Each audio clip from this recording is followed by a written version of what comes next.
Hey, this is Michael Imhotep, founder of the African History Network, host of the African History Network show.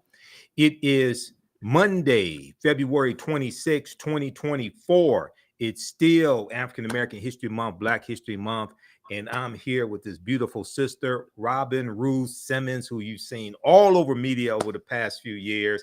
How you doing today, Robin? I'm blessed. I'm fantastic. I'm happy to be here. Reparations now. Absolutely, absolutely. And when people say reparations now, you know me. I interviewed Robin, I think it was 2021, 2022 on the African History Network show when she was still on the City Council, Evanston, Illinois. We'll get into that. And when people say reparations now, my response is reparations how? Because not you, but a lot of these people out here saying reparations now, I can't tell you how to get reparations. So what we're going to do today, everybody, Robin is the executive director of First Repair. Okay. She's the founder and executive director of First Repair, which is a not-for-profit organization that informs local reparations nationally. Now, previously, Rue Simmons was the 5th Ward Alderwoman for the City of Evanston, Illinois, when she led, in collaboration with others, the passage of the nation's first government-funded Black reparations legislation, and we're going to have her give us an update on that as well. Okay, to date, $20 million has been committed to reparations by the City of Evanston, Illinois.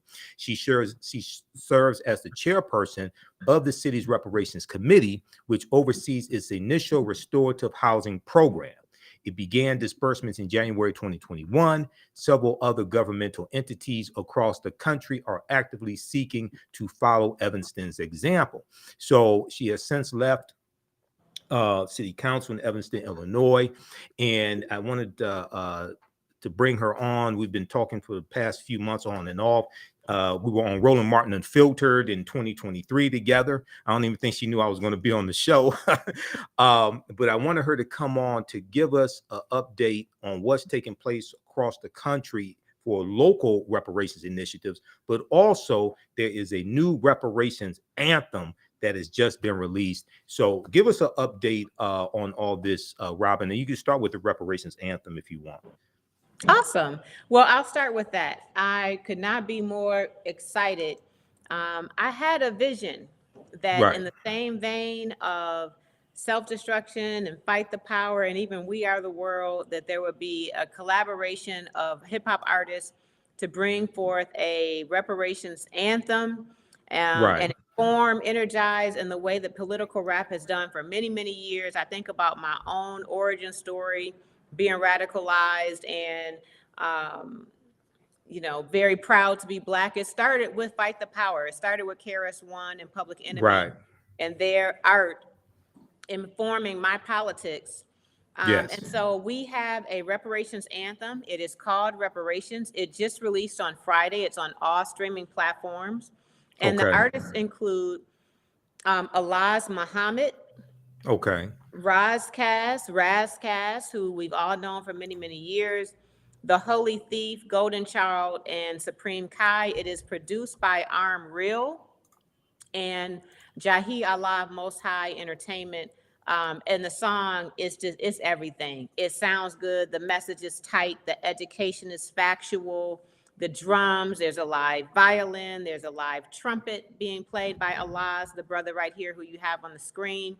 So please do visit firstrepair.org and you will find the song. You'll learn about all of the artists and the producers. The goals of this song is not for entertainment. Let's say, like KRS-One says, it's edutainment, perhaps, but I really look at it as activism. So please do enjoy it. Download it everywhere. There is a video also. So if you go to First Repair YouTube page, you'll see a full music video that actually just released today, and all the artists are featured in there as well. First Repair YouTube video. So let's play a sample of the song. And I have a question. Go ahead. Before you get into it, can you play a sample of the video? It might be more interesting. Yeah, I can play a sample of the video. Okay, and then that way they can see some visuals. Okay, so the YouTube channel is, what's the YouTube channel? Should be First Repair on YouTube. Okay, First Repair on YouTube. So we'll pull that up. Okay. First Repair on YouTube. So people subscribe to this YouTube channel, First Repair. Okay, and we see reparations. We see it right here. Okay, so we're gonna bring this up. Let me see. Can you hear it playing? Can you hear it playing? I gotta open up line 3. Hold on. Okay, no. Now. Yeah. Can you hear it? Yes. Okay. We can't see it though. So no, if we no problem. I gotta share the screen.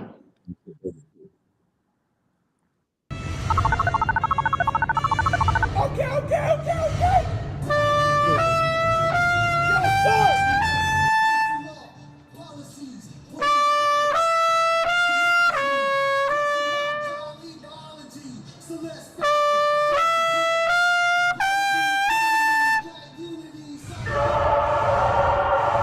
In spite of all the terror, all the harm, all the crimes against our humanity, we have over 400 years of Black resilience. Acknowledge, apologize, repair. This is a call to action. I told Pharaoh, let my people go. And I feel like Joshua and Jericho. God on our side, so we all in know. Mathematics, Asiatic, actual problematic for savages. We demand an answer for these damages. First you gonna acknowledge, then apologize for real, more than teary eyes. Say it was a Holocaust, own up to the homicide. Ally or you anti, now you gotta pick a side. All colors, all generations, we came for reparation. No debating, need more legislation. Worldwide got the people saying we demand reparation. No debating, need more legislation. For independence, this is a declaration, we came for reparation. No debating, need more legislation.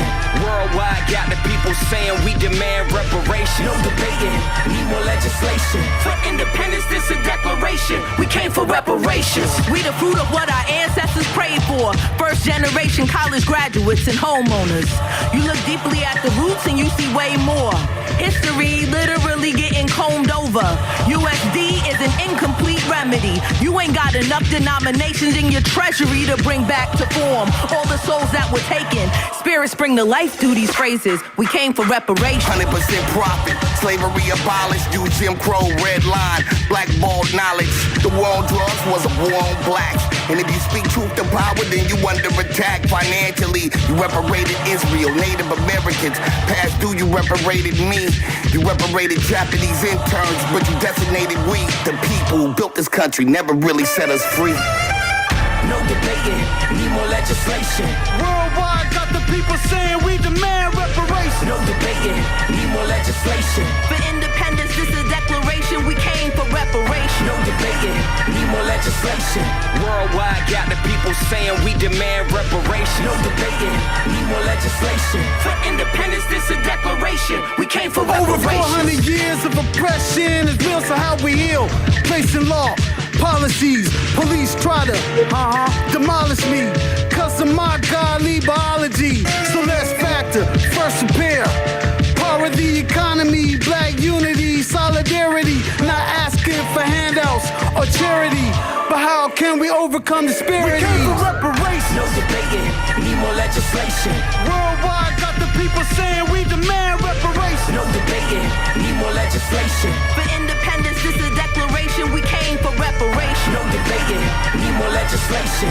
Worldwide got the people saying we demand reparation. No debating, need more legislation. For independence, this a declaration, we came for reparations. I see the vision like I was looking through her eyes. It's time we get paid, need my piece of the pie.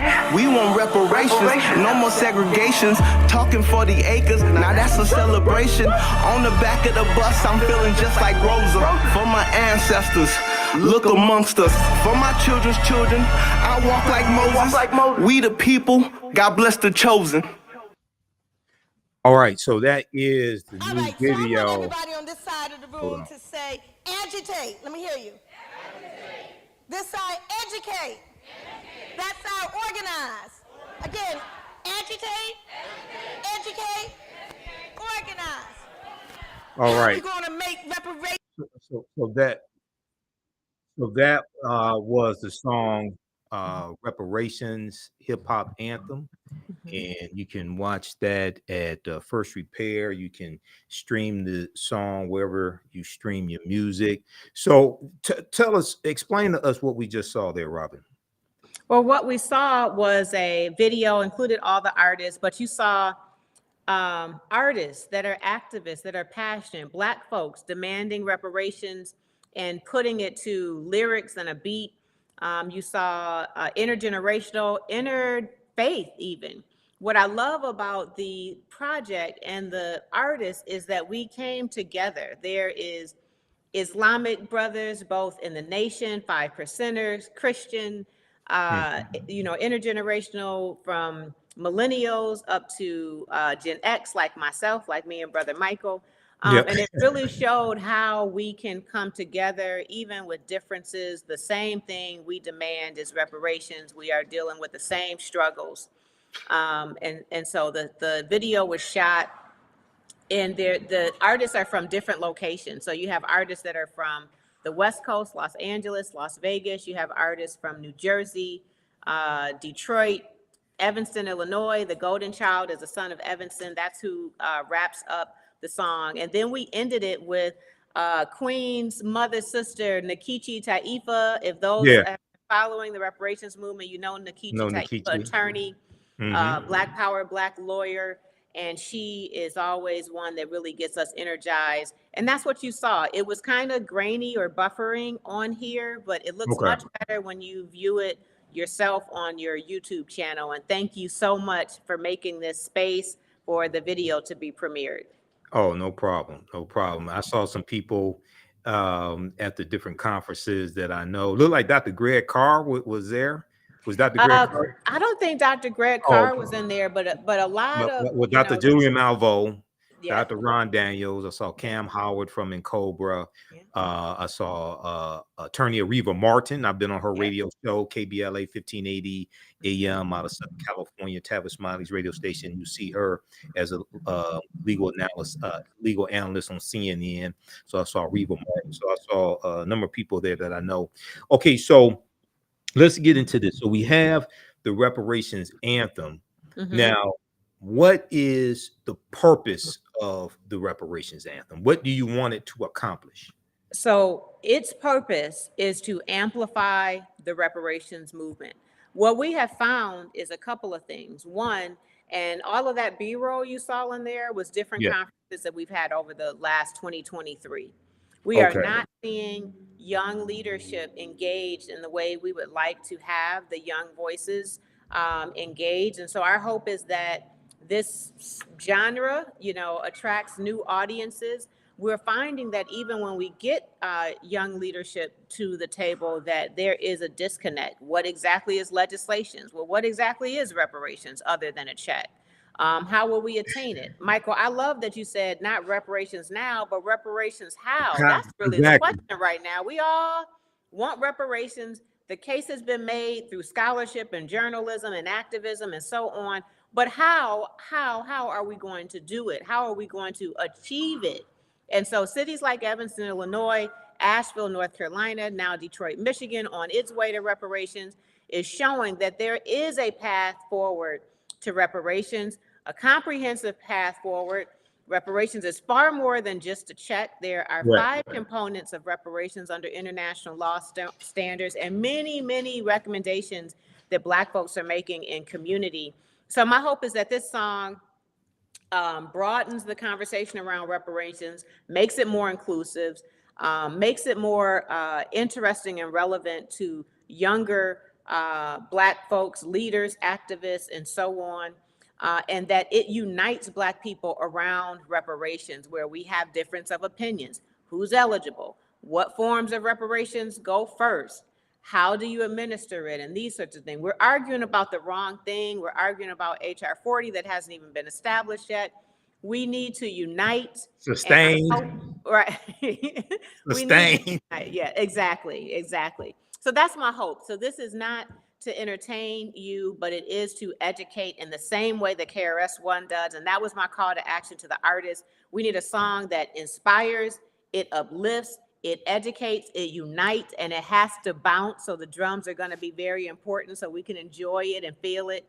And I think they delivered. Okay. All right. Thanks. So let's approach it like this, because I'm people know me. I'm a historian. I'm also a national political commentator. I have experience in writing public policy for the city of Detroit. I will actually be presenting to the Detroit Reparations Task Force on Saturday, March 2nd, 2024, 2 p.m., dealing with what are municipal reparations. So I like to define things and take things step by step. So first of all, because you were the one who spearheaded the first government funded reparations program at the city level, please define for us what reparations are. The reason why I say that is because unfortunately reparations have become synonymous with slavery. And slavery happened to varying degrees throughout the country, and you have a few states that didn't have slavery, basically. Okay. So please define for us what reparations is. First of all, I want to say that reparations is not novel or new. That there's this thought that reparations appeared with the brilliant article Case for Reparations by Brother Ta-Nehisi Coates. In 2014, the Atlantic magazine. Yes. Long history of Black folks pursuing reparations, and many places you can go and get that education, including firstrepair.org. Yeah. And the African History Network, but go ahead. Absolutely. And the African History Network. Yeah. Another thing is reparations is actually not exclusive to slavery and the transatlantic slave trade. Reparations are due also for all of its vestiges and its legacies that continued on. Even after slavery was abolished, we had, lynching, Jim Crow era, mass incarceration, the war on drugs, predatory lending, redlining, and even anti-Black policy that is baked into public policy today that looks like equity and it's not. And so reparations is a way to make amends in a tangible way, and that is to be prescribed by the Black community, informed by the Black community on what that is, to repair a past harm. It is a legislative response. In this case, there are other responses that are legal responses and lawsuits, like the work that is being led by Rue Simmons with the Tulsa survivors. There are other, like Areva Martin, who also is leading reparation lawsuits, just not only in her own city, Palm Springs, but now taking on the descendants of St. Louis University reparations pursuit as well. So reparations can be cash, but it's also housing redress, different practices and resources that restore wealth. You can build wealth through home equity. You can build wealth through education.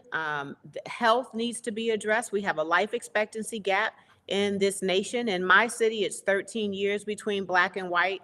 Our sister city to the immediate south of us, Chicago, it's 30-year different life expectancy between Black and white in Chicago. And I'm sure Detroit has similar life expectancy disparities, as well as wealth gap, education gap, and so on. And so we need all forms of repair. And I'm with passing initial reparations and building on it, because it's also not a settlement. I know in Evanston, when we passed our first legislation, there was some criticism as if we thought we had solved for, our crisis. No, it is a first tangible step. $20 million is tangible. That's real. That's $20 million of wealth being restored in Black community, and we need to do more. And I'm proud to see so many cities, like one of my favorite cities, Detroit, Michigan, taking steps to do more. Well, $20 million is more than anybody else has gotten for reparations. And let's put it out here.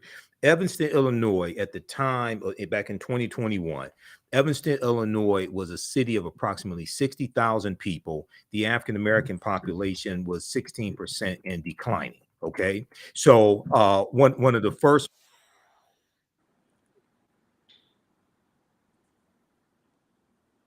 plan.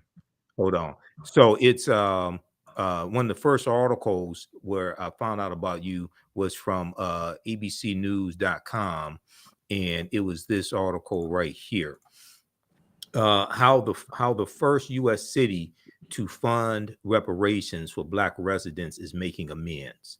Up to $25,000 per eligible resident for housing will be distributed this year. Now, this is from March 1st, 2021, from abcnews.com. And it talks about Robin Rue Simmons in here when she was on the city council in Evanston, Illinois, Fifth Ward Alderman or Alderwoman.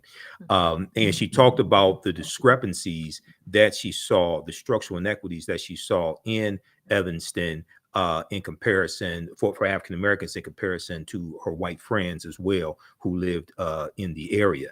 Now,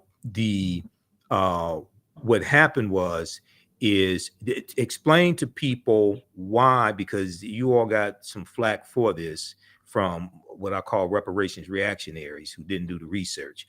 But we talked about this when I first, even before I interviewed you, when I was setting up the interview back in 2021. Explain to people why you all chose to do housing vouchers and focus on housing discrimination in Evanston, Illinois, as opposed to slavery. So one, we're a municipality. We're in a free state, and we are a municipality, fortunately a home rule municipality, but slavery and many other federal harms and crimes against Black folk are outside of our purview. So the very first thing that you need to do in developing reparations initiatives is develop a harm report, a history of what the anti-Black practice was in your specific locality. And in doing that, one of the next most important best practices of reparations is that the Black community is convened and is informing the process and prescribing what redress looks like. So we heard from our Black community on what forms of reparations do we want.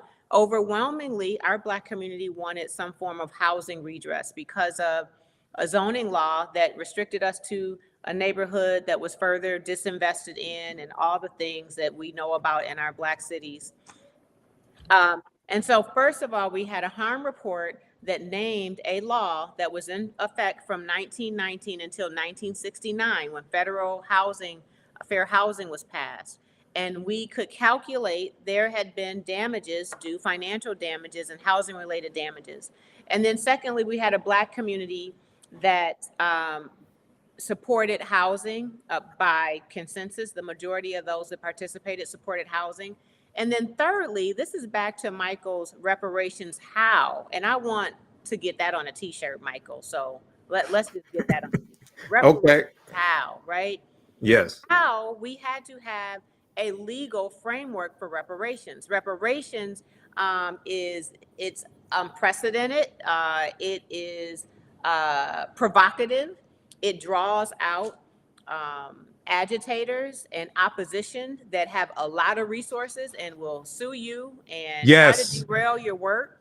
So we had to have a legal framework, and our corporation counsel, Nick Cummings, who you may want to have on your show one day, with his support of his colleagues, including the brilliant Professor Justin Hansford from Thurgood Marshall Civil Rights Center at Howard Law School, they came up with what they call a narrowly tailored legal framework for reparations, which would allow us to have a viable reparations plan, one that wasn't like reparations for slavery in a city that can't connect directly. Now, yes, indirectly, yes, we can connect the dots. Let me say this because I brought this up when the first time I interviewed you. I read some of the 70-page report that you all put out. Now, was that the city council to put that out, or was that somebody you commissioned to do the research? Who it was commissioned, and it was done by Shorefront Legacy Center, Dino Robinson. Yeah, that's right.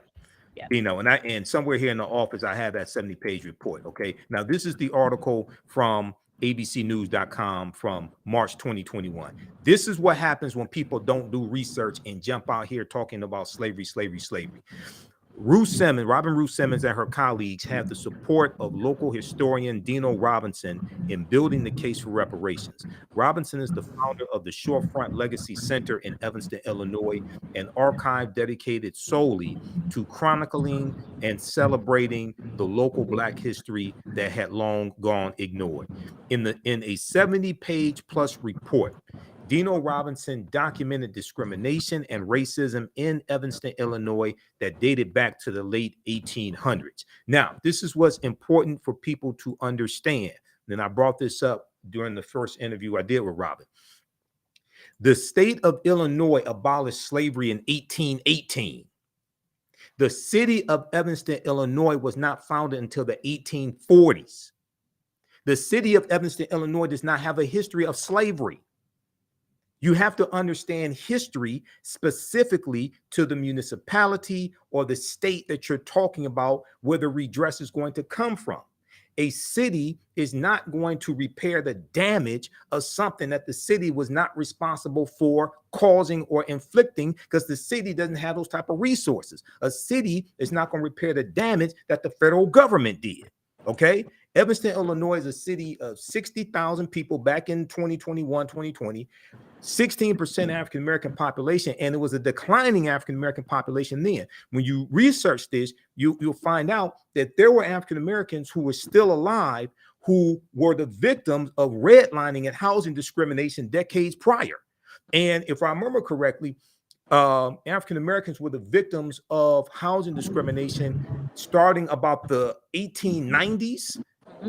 Is that correct? That's even before we called redlining. Okay. Yes. So what I try to get people to understand when I talk about repairing the damage, one is not specific to slavery. You have to understand history, okay? And you have to assess the damage that was done in the area that you're talking about and address it specifically. You have to study, you have to understand the laws and policies that were put in place that inflicted the harm, maldistributed wealth upon resources. So you understand the laws and policies that have to be put in place to repair the damage. Okay. So when we look at assessing the damage that was done that needs repairing, before you can make recommendations for reparations, you first have to properly assess the damage that was done. And then when we look at the California Reparations Task Force, when we look at their final report, what's so brilliant about what they did, this is a 1,000-page report that lays out 12 harms, the history of those 12 harms. It shows what happened at the federal level, what happened at the state level, and locally at different cities in the state of California. Then they lay out 115 policy recommendations to repair the damage. When you start getting into this report and seeing how pervasive and how deep the damage is, then you realize this is way beyond the check. It was laws and policies that inflicted the harm. It's going to be laws and policies that repair the damage of the harm. So this is when we talk about the root concept of reparations is to repair the damage that was done.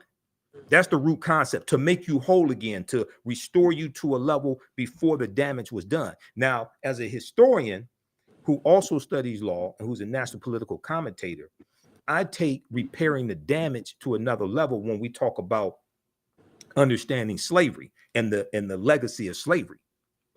You first have to analyze who African people were and what African people had before we were put into an institution that stripped us of our history, culture, language, spiritual systems, folklores, mores, family ties, cosmology, nationality, etc. If you start the conversation with us already in that institution being dehumanized, you don't even understand who we are and the type of damage that was done that has to be repaired. That's understanding it on a higher level. Okay. So what I want you to talk about is the success that's happened in Evanston, and then what's happened in Evanston has spurred, if I remember correctly, it's about 100 different local reparations initiatives across the country. And if you want to take that region by region, we can do it like that as well. Okay. So in Evanston, as we mentioned, we made our first legislation in 2019. You know, COVID happened pretty immediately after that. And we came up with our eligibility requirements. and our process. We had 620 applications on our first opening, and we have begun dispersing. So we prioritize our seniors, so those that suffered direct harm. All of those were about 70 years or older. At our reparations dinner, ancestor dinner or appreciation dinner, we had reparations recipient as old as 101 years old there to receive their benefits with their families. The amount of both joy and pain that is experienced in these ceremonies, where our mayor comes and offers another very intimate apology and acknowledgement and a commitment to repair. They're given a plaque, served a dinner. We have a formal libation that is a ceremonial libation that's done by Dr. Gilo Logan, and they receive their benefits. So the other thing that happened, Michael, since we last talked, is we did get enough legal support to have cash as an option. So there was some community members that really wanted to opt for cash. They may have circumstances where, because of their age and circumstances, they would not be purchasing a home and didn't have one to improve. So now you do have the option to choose cash as a benefit. We expanded our revenue streams. Initially, it was cannabis sales tax revenue only. Right. Now it is also real estate transfer taxes as well. So that's how we got the additional $10 million. In addition to that, our faith community has really stepped up, and they are showing out. So very quickly, in about 6-month time period, our interfaith community, churches of all faiths, and this is allied churches, not the Black church, synagogues, mosques, temples, and so on, raised an additional $1 million to be a companion to the work that's happening at a municipal level. Our local community foundation has joined in. And so moving beyond Evanston, our work has inspired other cities to do their reparations work. This is hyper local. There's no exact motto. No one has the exact answer. Everybody is the expert in this scenario, and communities need to get their own history. As Michael mentioned, you have to have the history. The harm report informs everything else: eligibility, forms of reparations, amount of reparations, and so on. And so great work is happening in every region. Michael just lifted up the incredible work happening at the state of California. In addition to those proposals that have been supported by the Black Caucus there for the state level, great work is happening in San Francisco, Sacramento, Palm Springs. We mentioned that being led by attorney Ariva Martin, Los Angeles, California, and a growing list of cities in the West. We have Denver, Colorado stepping up. We have Kansas City, Missouri doing incredible work there under the leadership of Sister Janae. And they have actually a mayoral appointed task force as well, in addition to their community task force. Baba Mickey Dean, those longtime movement leaders will know Mickey Dean, attorney Mickey Dean out of Kansas City, Missouri. We have Detroit, Michigan, who, grassroots led, organizing initially with Brother Keith Williams, the ballot initiative. Detroit still the only city to successfully advance reparations with the ballot initiative, which is brilliant with the 80% Black electorate. Makes a lot of sense. So glad to see that Detroit task force has been funded to begin doing some work, and I'm looking forward to seeing a harm report coming out of that commission. The East they are on it. We have Amherst, Massachusetts. The state of New York is the third state to pass reparations task force. Illinois was actually the second, but is still in the process of seating theirs.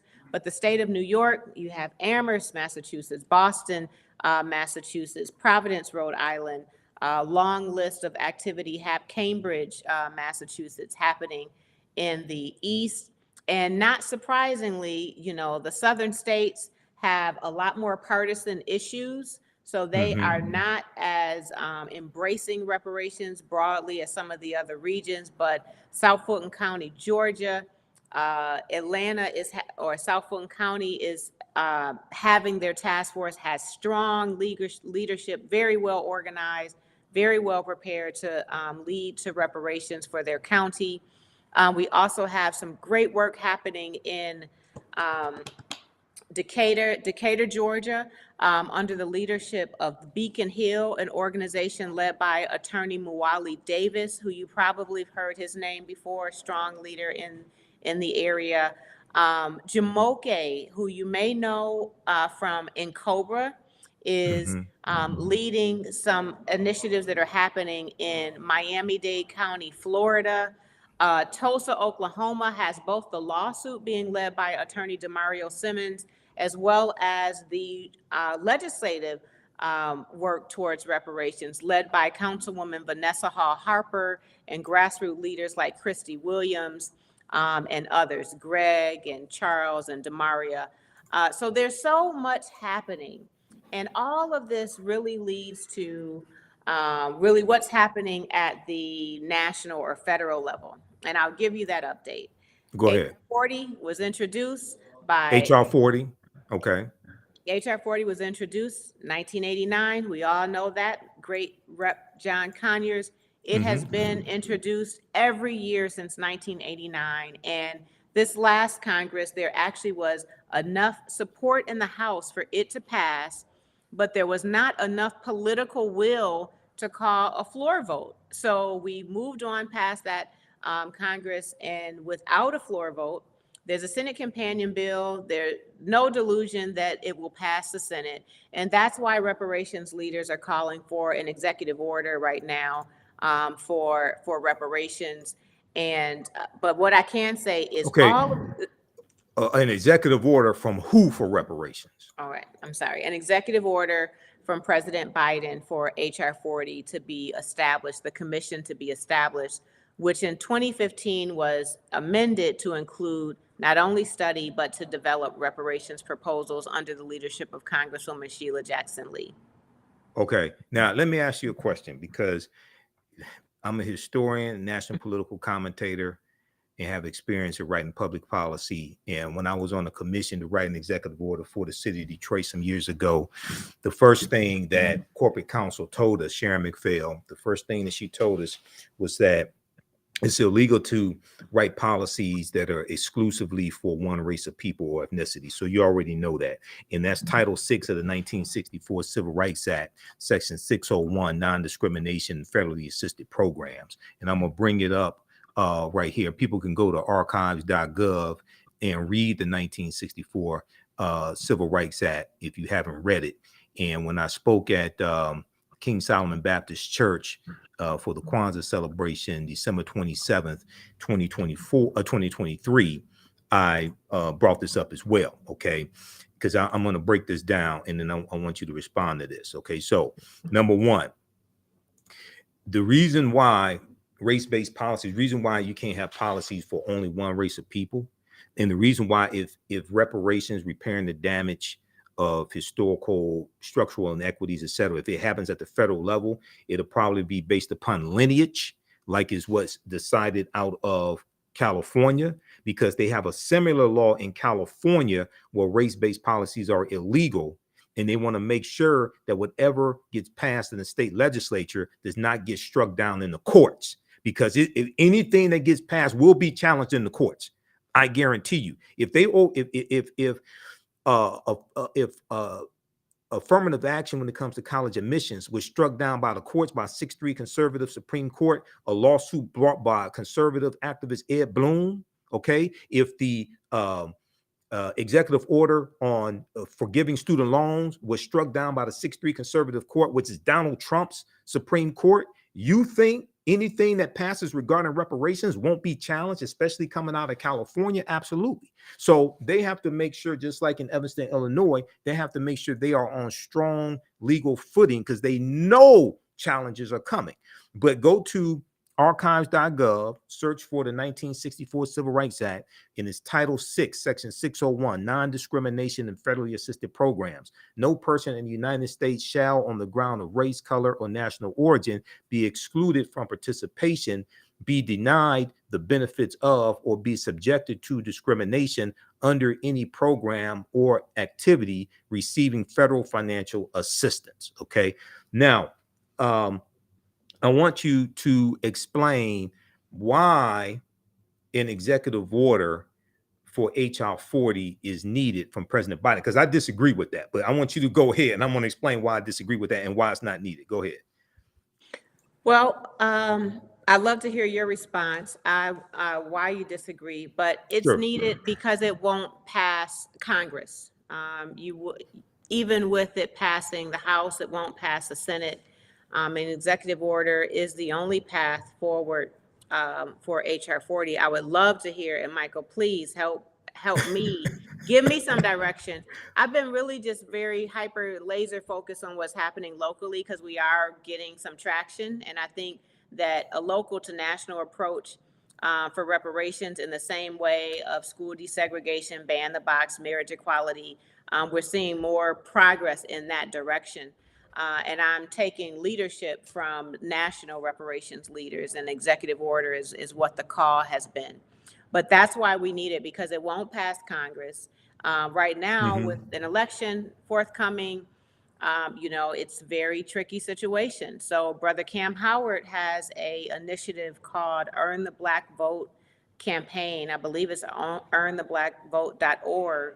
And it is to message to President Biden and the vice president on reparations is the expectation for Black voters to continue supporting the Democratic Party. Now, I want to be careful there too, because some think that this is a don't vote if we don't get HR 40 signed by executive order. I'm never going to suggest that anyone abstained from voting, not after the hard fight of our ancestors for us to have that right. But that's just a little bit of the update. Okay, so let me deal with it like this here.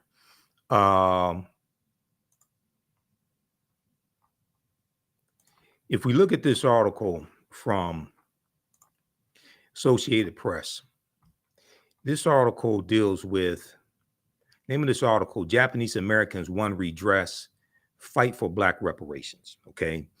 This article deals with how you have some Japanese Americans who are siding with and helping African Americans fight for reparations and actually get something. This is from February 24th, 2023.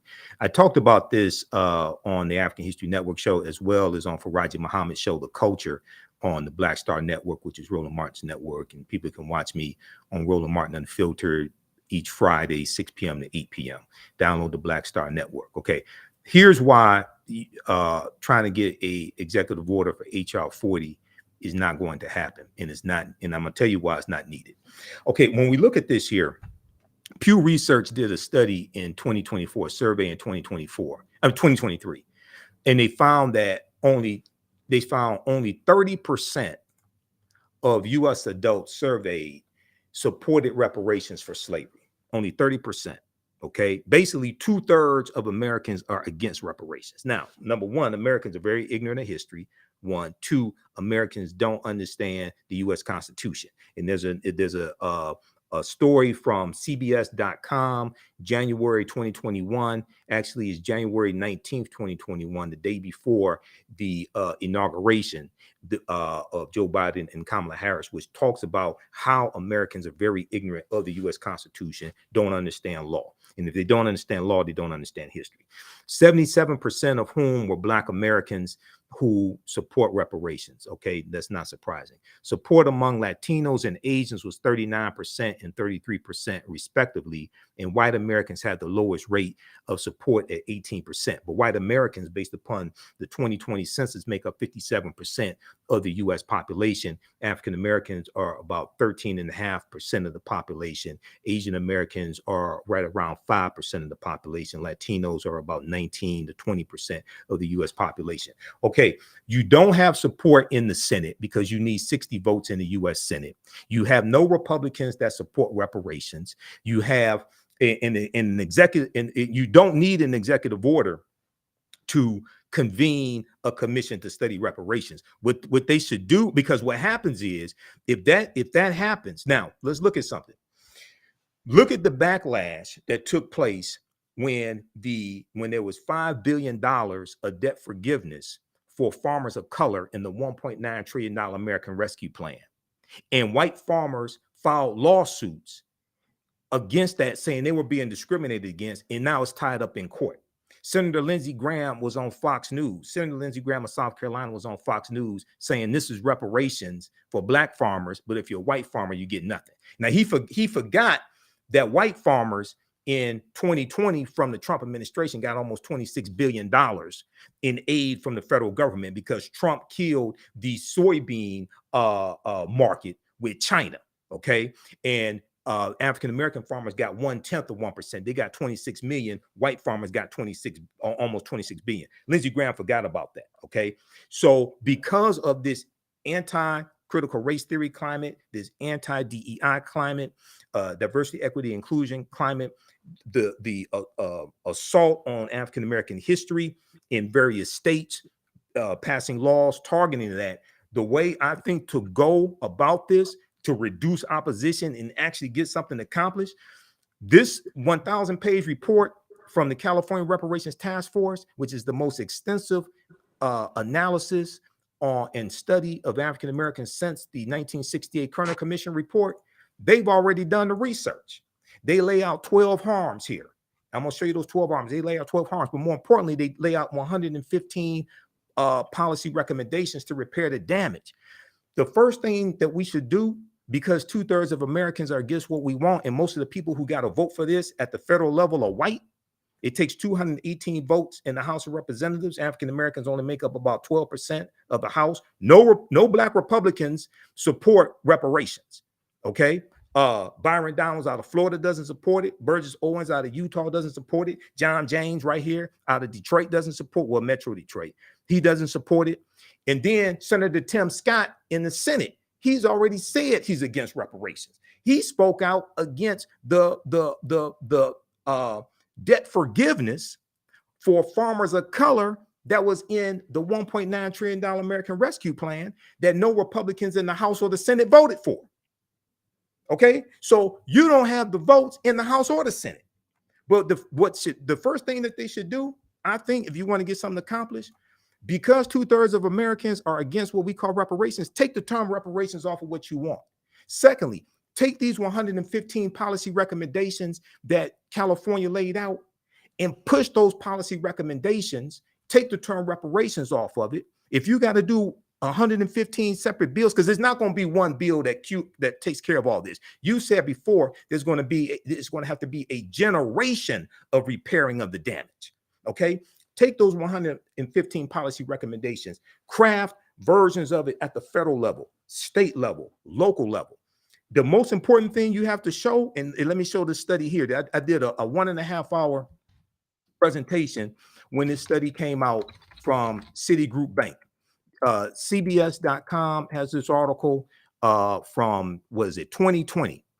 This study shows how racism has cost the U.S. government $16 trillion, not over 246 years, okay? Not since 1900, but from 2000 to 2020, over a 20-year period of time, okay?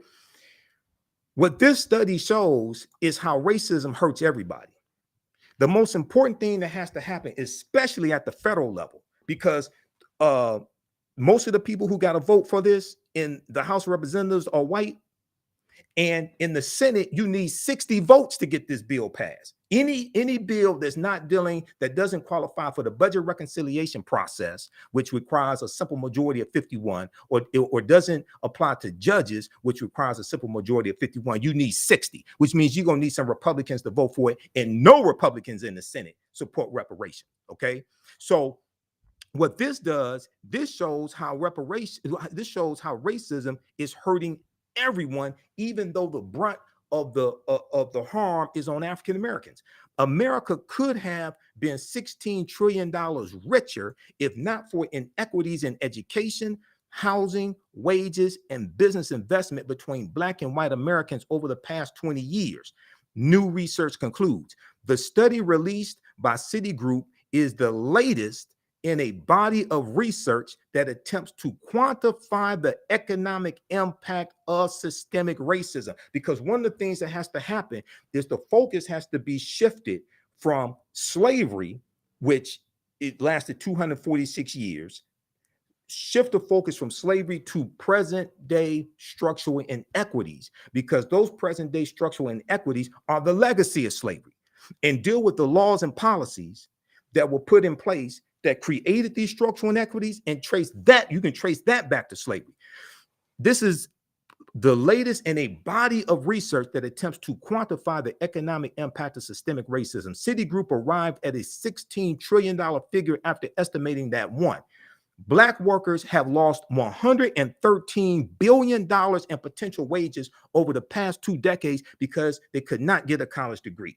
2, the housing market lost $218 billion in sales because Black applicants could not get home loans. 3, about $13 trillion in business revenue never flowed into the U.S. economy because Black entrepreneurs could not access bank loans. Now, what this shows is that if you correct these harms, if you correct these policies, this helps everybody. Correcting these structural inequities is good for America. It goes on to say, what's more, the U.S. could have $5 trillion in gross domestic product over the next 5 years if those gaps and others were closed today, the study indicated. You're dealing with laws and policies. So the way this has to be marketed, I think, number one, understanding the last 500 years of history, 2, understanding white people. Okay. If this is marketed as just benefiting Black people, we're going to lose 11 times out of 10. If this is marketed as just benefiting Black people, you have to use the evidence to show how this helps everybody, because it does. Policies that are good for African Americans are good for America in general. Mm-hmm. And if you take the term reparations off of what we want, because that becomes a huge target. Look at what happened in San Francisco when they rolled out their 100 plus. When the San Francisco Reparations Task Force laid out their 100 plus policy recommendations, and somebody threw out $5 million for every Black person in San Francisco, what happened? All the other realistic stuff got pushed to the side, and people were focusing on fantasy. Now, nobody, and I dealt with this here on the African History Network show, nobody focused on the fact, well, San Francisco has a African American population of about 50,000 people. African Americans are 6% of the population in San Francisco. They're going to have guidelines for who qualifies, just like at the state level. Mm-hmm. If 20,000 out of 50,000 African Americans qualify for $5 million, that's $100 billion. $100 billion is 7 times the annual budget of the city of San Francisco, which has an annual budget of $14 billion and is facing, at the time that proposal was made, a projected 2-year budget shortfall of $728 million. Ain't no way in the hell in this lifetime or the next, something even remotely close to that. But people just throw out bullshit. And then what happened was, if you go Google those articles, 90% of the media coverage was focusing on fantasy. And then I have the video. One of the members of the city council was being interviewed by one of the local news stations. I played this on the African History Network show. The white newscasters wanted to talk about the $5 million for every Black person. He said, the guy from city council said, we got over 100 policies. I'll be happy to talk about some of these other policies. They wanted to deal with fantasy. And what you do is you shoot yourself in both feet, wonder why you limping around. Mm-hmm. Some of us are not approaching this strategically to actually get something accomplished. 1, 2, be able to keep what you got once you get sued to take it away from you. Go ahead. You're right. I mean, I don't have anything to add. You're absolutely right. And to that point, it was the cost of segregation report, but also a report called the case for reparations, the cost of segregation, which much like the Citigroup report, it was based in 2018. It used Chicago, Illinois as an example on what would happen if its racial segregation was addressed. And it was something like $4 billion to Chicago GDP. Millions more household income for Black families, more college degrees, less neighborhood violence, less poverty, and so on.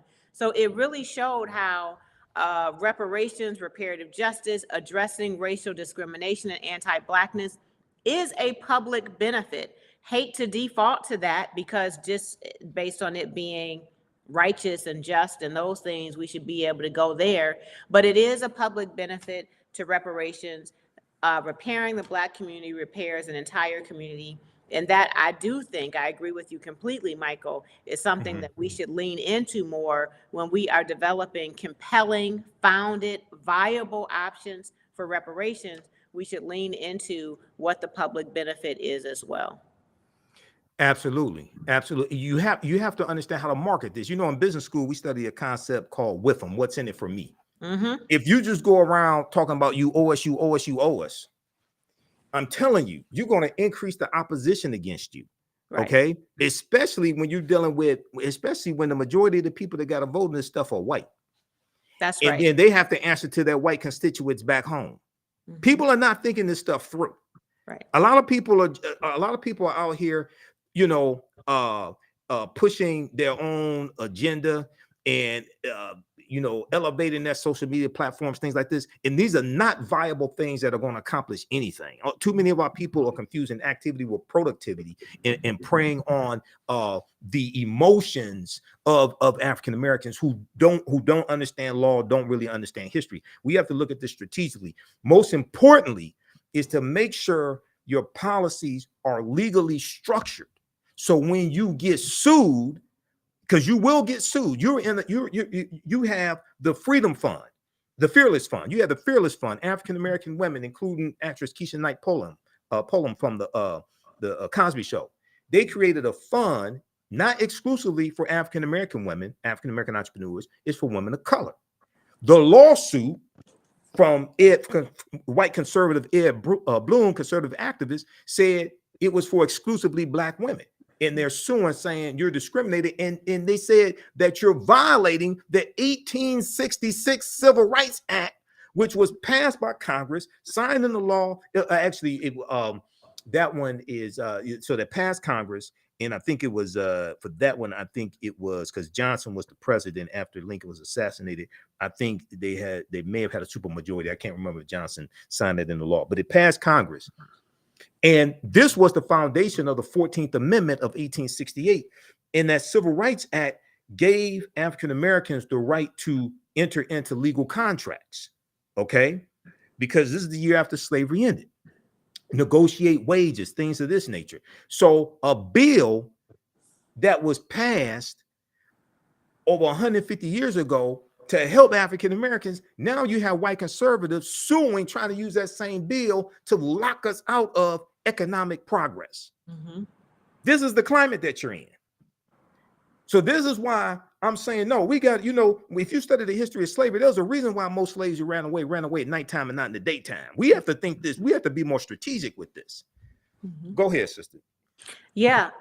So, you know, we are on the same side of this. We have been since our first interview, and we remain to think the same.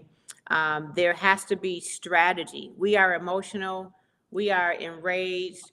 The harm is so great. No one single policy will ever be enough. So it's false debate. Should it be this or that? It should be this and that. It should be state and local and federal. It should be institutions and so on. So one thing that has been disappointing is to see some folks rejecting any local reparations initiative because it's not enough. There's no argument there. I'm not arguing that it is, if you think that any one of our local reparations commissions believe that what we can do in our locality is enough, you are mistaken. I would say every local reparations initiative that I have been engaged with names a federal response to reparations as a demand to the federal government. And we are doing what is our part. We are not solving the issue of slavery in these local reparations initiatives. We're not even solving the issue of redlining. So I've seen a lot of articles reporting that Evanston is the first slavery reparations. No, it's not. That's still Evanston is reparations for redlining. Nope, still waiting on the federal government to address that. But what we can do is address what's happened locally. In Detroit, is it Black Bottom and the things that happened with the freeway and overassessed property taxes and so on. Those are Detroit-specific harms that Detroit needs to repair and is committed to doing that with their task force. And so, yes, I agree with everything that you said. And I do believe that the local movement is making progress. I've seen how it's changed hearts and minds in our own city. I've mentioned our interfaith community standing up. I mentioned our community foundation standing up. But all of these local initiatives is really to call to action other institutional accomplices as well. Even in Detroit, I haven't seen the harm report, so I can't really tell you, but I could tell you the story's the same.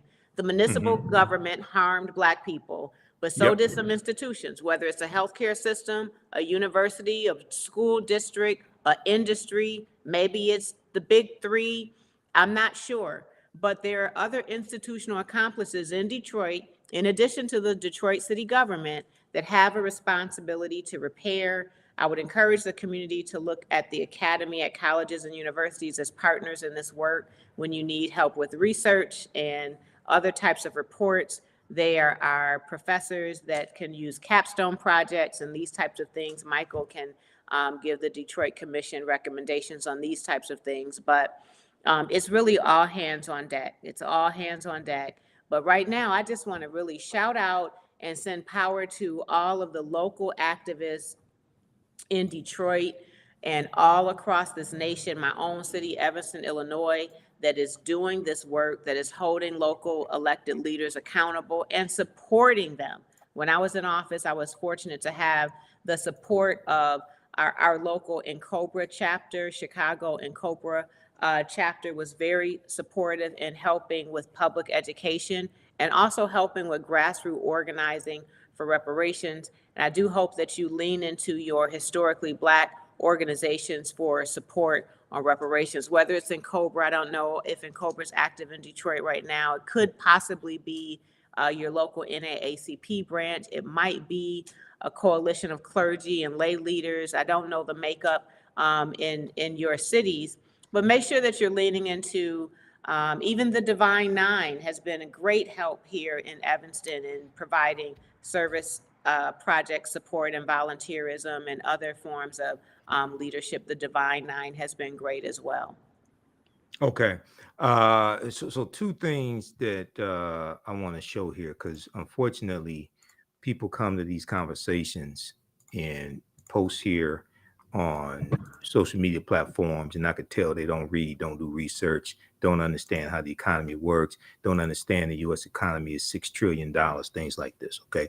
Now, first thing people need to do when they talk about the Biden-Harris administration, and I talk about this on the African History Network show, as well as on Roland Martin Unfiltered, go to whitehouse.gov and search for this fact sheet. The Biden-Harris administration advances equity and opportunity for Black Americans and communities across the country, because this is a 36-page document that takes you through policy by policy to show how these policies are helping the African-American community. Okay, whether you talk about the $1.9 trillion American Rescue Plan, the $1.2 trillion infrastructure bill, the Inflation Reduction Act, whether you talk about the fact that African-American household wealth has increased 60% under the Biden-Harris administration, whether you talk about the lowest unemployment rate since they've calculated the unemployment rate by race since 1972, that happened in 2023. Policy after policy after policy, whether you talk about the Emmett Till anti-lynching bill, whether you talk about $5.8 billion for HBCUs in 2021, which is the most that HBCUs have ever gotten since they have existed. And it's been $7 billion so far for HBCUs under the Biden-Harris administration. Policy after policy after policy. So when people post nonsense here, I can tell you don't read. This is a different type of show. Go back to the social media, Black social media disinformation agents that you're used to listening to, because this is a different type of show here. All right, now, so read this. I'm gonna post this link here, and if you do something as simple as Google, how have the policies of the Biden-Harris administration helped the African American community? The first thing that comes up is this document. If you did something as simple, if you didn't know anything about whitehouse.gov, which is the official website of the White House, all this information is at whitehouse.gov. Okay. If you didn't know anything like that, if all you did was just Google on your smartphone, and all these phones have a Google app, how have the policies of the Biden-Harris administration helped the African-American community? The first document that comes up is this one here. And this is the version from February 27, 2023, because it first came out October 2021, and they've updated it periodically since then. Okay, secondly, now you have some people, and I've had people call into my radio show, especially when I was on 910 a.m. WFDF here in Detroit, and they would say, well, Japanese got this, Japanese got reparations, things like this. Okay, so let's deal with that, because when I break down to people what happened, it's totally different than what they think happened. Okay, so let's look at this. This is at justice.gov. What's justice.gov? Justice.gov is the official website of the Department of Justice. Friday, February 19th, 1999. 10-year program to compensate Japanese Americans interned during World War II closes its doors. Okay, so what happened was 1988, the bill passed Congress, and it was signed into law by President Ronald Reagan. They had hearings. They brought in people who were survivors of the Japanese internment camps. Okay, this was very specific. So when people talk about, oh, Japanese Americans got this and that, the first thing you need to ask yourself is, which Japanese Americans got this? That this did not apply to all Japanese Americans who were in the United States between 1988 and 1998. This only applied to approximately 82,250 Japanese Americans who were actual survivors of being interned in the U.S. internment camps during World War II, or they were people who had to flee. This didn't go to future generations and things like this. That is not what happened here. There was $1.6 billion that was allocated by Congress for the survivors. Okay, not all Japanese Americans in the U.S. at the time. And that was for that period from about 1942. They got $20,000 each, okay, in redress to 82,219 claimants, totaling more than $1.6 billion. And it was a 10-year window that you had to apply to get this. All right. Now, the problem is that all the last of the former slaves died in the 1950s. And the reason why this was specific for those who were actually the survivors, those who were directly harmed, is because, like I said, race-based policies are illegal at the federal level, which is Title VI of the 1964 Civil Rights Act, Section 601, non-discrimination in federally assisted programs. So what happens is, Robin, and you know about this more than me, you got too many people out here running around, running their mouths that don't read anything, don't do no research. Just run out here, slavery, slavery, slavery, cut the check, cut the check, cut the check. Talk about that for a minute, please. Oh, geez. That part, I have learned to work around that. But early in this, it was incredibly frustrating because it's a real distraction when you are looking to gain support from allies and educate the public. And then you have the Black community who is sharing inaccurate information, getting information from a Facebook timeline or some other place. It sets us back. It sets back our progress. It sets back our momentum, because now we have to sort out what's actual and what is not. And I always make a point to write to the source. These are the reports. cityofevanston.org. Go straight to Detroit if you're curious about updates on what's happening with the task force.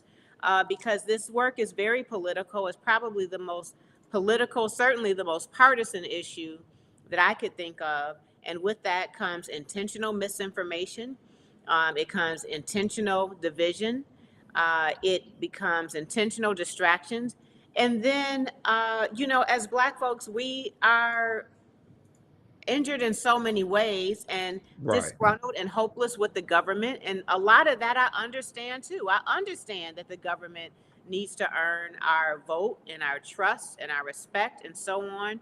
But the way we do that is we be educated and informed. And so when we go to them and say, we want this policy, this is why we want it, this is the precedent, we know that it is possible. You did it for Japanese internment. Civil Liberties Act was passed in 1988, and HR 40 was modeled to the T after that successful passing in 1988, but yet we couldn't pass it for Black people to even begin a commission to study. And well, so yeah. Go ahead, and I'll go ahead and okay. Go ahead. But Go I'll ahead. just say that really, I just thank you, Michael, for lifting up, getting the facts, being informed by the facts that are involved in the work. And then the other thing is everyone's invited to do this work. You don't have to have there's no eligibility to join the movement for reparations. All of the committee and commissions around the United States, including in Detroit, due to Open Meetings Act, these are public meetings. So you can go to these meetings yourself, hear the commissioners, hear the deliberations, see what staff is doing, weigh in an informed way. And I'll tell you that constructive feedback is welcome. We've had political feedback that wasn't helpful and it was a distraction. And we had some really hard constructive feedback that wasn't necessarily flattering to the committee, but it helped us do things like prioritize funding our elders first because they were dying, quite frankly. Right. That and makes so we sense. funded them first. Other things that we did was we did enough research, got enough legal memos to find out if we could give cash as an option for reparations. These are some of the types of things that we've been able to do, just hearing from the community that came wholeheartedly with good intentions and no agenda other than the successful outcomes for reparations. Okay. Now, the other thing, and I addressed this already, you have these idiots out here who say things like, the Asian community got a hate crimes bill. Okay. Now, what that means is you didn't read the bill. Because if you actually read the bill, you realize that one, that bill, the name of the bill is the COVID-19 Hate Crimes Act, number one. Number two, and it's at congress.gov, okay, the COVID-19 Hate Crimes Act, number one. And number two, that bill is based upon COVID-19 related hate crimes as opposed to race related hate crimes. Okay, so that, and number three, the bill deals with data collecting.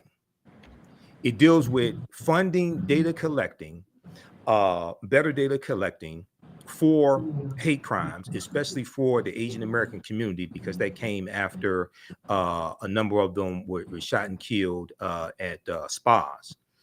But when you read that bill, and I read the bill applies to anybody based upon race or ethnicity.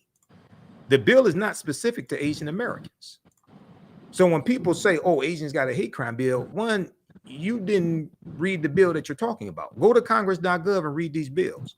And if you read this article here from the Washington Post, bill to combat hate crimes against Asian Americans passes Senate with bipartisan support. Okay. Now, what I find interesting is those same people that say Asians got a hate crime bill don't mention the Emmett Till anti-lynching bill. And that's the first anti-lynching bill that has ever passed in Congress and have been signed into law in 122 years. Since 1900, when Representative George Henry White of North Carolina, who was the last African-American left in both chambers of the legislative branch of the government, he proposed the first anti-lynching bill. It took 122 years, okay, for that Emmett Till anti-lynching bill, which makes it a federal hate crime to lynch someone. Okay, what people call the Asian hate crime bill did not make it a federal hate crime to kill Asian Americans. That dealt with data collecting and it dealt with funding language translators, because language barriers become a barrier for people whose first language is not English. So that becomes a barrier in reporting hate crimes. So people need to go read the bill. But if we look at this here, there's a part here, Department of Review and Expedite. Okay, with Representative Grace Ming as the lead House sponsor, the legislation would assign an official in the Justice Department to review and expedite all reports of hate crimes related to the coronavirus, because the name of the bill is the COVID-19 Hate Crimes Act, because you had Donald Trump out here calling COVID-19 Kung Flu. And what happened was there was an increase in hate crimes against the Asian American community. But when you actually read the bill, the language of the bill at congress.gov, because I've actually read the bill, because I go read a lot of these bills, so I know what the hell I'm talking about before I open my mouth. The bill applies to anybody, regardless of race or ethnicity, of hate crimes related to coronavirus, expand support for local and state enforcement agencies responding to these hate crimes, and issue guidance on mitigating the use of racially discriminatory language to describe the pandemic. Okay, so read this. There's a Kung Flu, the Donald Trump's comments about the Kung Flu and the China virus as possibly inspiration for attacks on Asian Americans, but the inference is easily understood. Okay, go read this. Now, the very same people, and this is how you know you're dealing with people who have absolutely no clue what the hell they're talking about, and they get their information from these black social media disinformation agents out here. The first hate crimes act or bill in the history of this country was signed into law in 1968 by President Lyndon Baines Johnson, and it was part of the Fair Housing Act in 1968, and it was the result of the modern day civil rights movement, and it was largely for African Americans. Okay, so what I don't understand is the very same people who talk about an Asian hate crime bill, and it's not called an Asian hate crime bill, and they haven't read the bill, somehow skip over the fact that the first hate crimes bill in the history of this country was largely for African Americans. Not only that, when you study the U.S. Department of Justice, do you know when the U.S. Department of Justice was created? Robin? I do not know. Okay. U.S. Department of Justice was created in 1870 during Reconstruction. The U.S. Department of Justice was largely created to enforce the new rights of African Americans, of the former slaves. People, go read this article from SmithsonianMag.com, the official website of the Smithsonian Institute. Created 150 years ago. The Justice Department's first mission was to protect black rights, because we have African American elected officials at the state level and local levels who were being attacked and killed by the Ku Klux Klan and other domestic terrorist organizations, and you have white Republicans being killed as well. But it was disproportionately us being attacked and killed. This is why the Department of Justice was created in the first place. The Office of the Attorney General goes back to about 1789, but the U.S. Department of Justice was created during Reconstruction in 1870, largely for African Americans. So I don't know where people are getting this nonsense from, but wherever you get it from, you need to go back and give it back to them. Go ahead. You know, I can't add. I mean, you were teaching, you're preaching, and I do hope that if nothing else, the takeaway is for folks to get their information directly from the source. This is all public source. You don't have to subscribe, pay a fee, anything. You can be informed directly. But as it relates to the work that's happening in Detroit and other cities, I do recommend that you observe those meetings yourself. You don't have to participate. You don't even have to have public comment. And please don't have public comment if you're not informed. But I do recommend that you come observe, observe the meetings. And then once you are informed and you have feedback, share it with the committees, because this work really is to be informed by the people. It is to be legislated. Another thing to know is all of the recommendations that come out of these city task force and commissions still have to pass the dais. So it's still going to the city council. It's still going to the state assembly. Yes. So voting still matters. It doesn't matter how strong your commission is. If all of your favorite neighborhood people are on the commission, it means nothing, because it's still going to that city council, and a passing vote, a majority vote is going to be needed at a legislative level as well. So please don't be distracted by the work that's happening alone in the commission. Distract is not the right word. Pay close attention to it, but know that there's a next step, and it's going to include your council member, your mayor, who supports this work, has been educated and informed on this work, and votes it into law, passes a budget, and so on. And so what we don't want to see is like what we're seeing in many other localities, where we're passing a resolution, there's a ceremonial sort of legislation, but no budget, no remedies, no programs enforced, no reparations being delivered. And I'm encouraged by what's happening in Detroit, because I understand that there's a $500,000 budget to operate the task force. And I believe that great things are to come for the work that is happening there. But at least that is a real, tangible commitment that there is money funded to operate the task force. And like I said, I'll be doing a presentation for the Detroit Reparations Task Force on Saturday, March 2nd, 2 p.m. I'm going to put the flyer on our website, AfricanHistoryNetwork.com.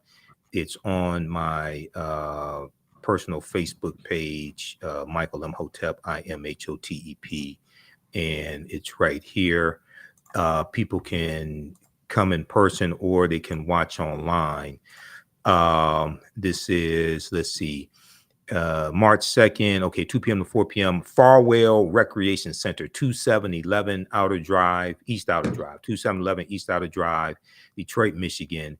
It's free and open to the public, 2 p.m. to 4 p.m. I'm the guest speaker. I'll deal with the case for municipal reparations. They have the link here to watch it on Zoom also if you can't make it. So we'll post that on our website also, because I'm working on my presentation. But it's so important. And my teachers, Dr. Leonard Jeffries, Professor James Small, Professor Kabahai Walter Kamene, Dr. Claude Anderson, and Dr. Ray Higgins taught me to do the research first, then speak. And you also learn this in business school, like doing case studies and things like this. I graduated from Wayne State University's business school as well. Lastly here, because we're going to wrap up here, but I was showing from the California Reparations Task Force, because one of the problems I think we run into is keep trying to reinvent the wheel. And what I want people to understand is the California Reparations Task Force spent 2 years doing probably 90% of the work, if not more. And what I mean by that is this is a comprehensive study, a comprehensive 1,000-page report that shows what happened at the national level to African Americans, and they lay out 12 harms. I'm going to show you those 12 harms. Then they show specifically what happened in California and other cities in California. Then they lay out 115 policy recommendations. You don't need another 2-year study from the federal government. Build on this. Build on this. You're going to get studied to death. Yeah. I'm telling you. And then go back and look at the 1968 Kerner Commission report, because they make some of these same recommendations. You're going to get studied to death unless your job is to do studies. Now, if your job is to do studies, then okay, well, hey, that's a whole nother conversation. All right, now, and Dr. William Spriggs, he passed away. He was an economist, and you would see him often on Roland Martin Unfiltered. As well. We were Facebook friends also. We would talk sometimes on Facebook. Okay, now they go through and lay out solutions. Okay, policy recommendations, I should say. Policy recommendations, about 115 policy recommendations. So go read this. You can Google this, but it's also at oag.ca.gov, Office of Attorney General, oag.ca.gov. Okay, now, when I spoke at King Solomon Baptist Church for the Kwanzaa celebration, I talked some about the California Reparations Task Force, and I laid out a few quick things here. This is one of the problems that we have, I think, and how we're not looking at this strategically. And I talk about the need to focus on present day structural inequities as opposed to slavery specifically, because like I said, race-based policies are illegal at the federal level. All the last of the former slaves died in the 1950s. Our situation is different than Japanese Americans. And what we're dealing with are structural inequities that are the legacy of slavery. So I talked about removing reparations from what it is we want to call it, because that becomes a huge target of opposition. And it gets, you have to understand this right-wing echo chamber led by Fox News, but then also conservative talk radio. I haven't gotten to Twitter. I haven't gotten to X. I'm just talking about Fox News and conservative talk radio. Show how these policies are beneficial for everyone, not just African Americans, since most of the people who have to vote for the policies are not African Americans. And then just a few of the policy recommendations that came from California, because there's over 100 of them. Require payment of fair market value for labor provided by incarcerated persons, whether in jail or prison. Fund community-driven solutions to decrease community violence at the family, school, and neighborhood levels in African-American communities. Establish and fund community wellness centers in African-American communities. Eliminate legal protections for peace officers, police officers who violate civil or constitutional rights. Then we have addressing the racial wealth gap. Wealth is what you own minus what you owe. It's the key to economic security. It is what enables families to build a future. Wealth functions in many ways. It provides economic stability during lean times. It opens doors to improving quality of life. It is a dam against the food waters or flood waters of economic catastrophes. It provides access to political power, and it allows us to live and retire with dignity. Okay, they talk about establish and fund community wellness centers, all that. Okay, now the just so everybody knows who hasn't read the executive summary, they lay out 12 harms that happen at the federal level and the state level, California. Then go deal with the history of the 12 harms. 1, enslavement. 2, racial terror. 3, political disenfranchisement. 4, housing segregation. 5, separate and unequal education. 6, racism in environment and infrastructure. 7, pathologizing the Black family. 8, control over creative, cultural, and intellectual life. 9, stolen labor and hindered opportunity. 10, an unjust legal system. 11, mental and physical harm and neglect. 12, the racial wealth gap. Then their policies they lay out are designed to repair the damage of these 12 harms. That right there, I'm trying to tell people, you don't need another 1-year study or 2-year study. They did the work. We need to take that and run with it and craft policies at the federal, state, and local level based upon what they did. Go ahead, sister, and give people your website also again. I completely agree. And that's how we jumped into our work. People ask, how did you do it so quickly in Evanston? We had enough reports. We had reports that were sitting on shelves that consultants did, a ton of money. The case has been made in various ways through scholarship, research, oral history, and so on. We didn't need years to study it. We need to begin redressing it and putting funding behind it. And I do believe the California Task Force findings and their report should be the reference for every committee, commission beginning in this work, because we can borrow from the work that they've done already. It's succinct. Absolutely. It's categorized. It's current. It's up to date. And I do think that should be almost like a guide, a reference for those that are working on reparations. So please do follow me on all social sites. I'm most active on Instagram, but I am on all social sites, Robin Rue Simmons or Robin_5_Ward. That's my ward. Please do subscribe to updates at firstrepair.org. We have a toolkit. We have discussion guides that are very helpful. If you're an ally, we have work on how to be an ally and how to lead a life of repair. I still recommend that you watch The Big Payback. It's still streaming on Amazon Prime. Talk about that. It's a wonderful documentary that was directed by Erica Alexander, who we know as Maxine from Living Singles, Our Girl, and her colleague, Whitney Dow, who is a very successful documentarian. It premiered on PBS. It lives on Amazon, and it shows the reparations process in Evanston in a very honest and transparent way. It shows people for and against it, both Black folks for and against reparations.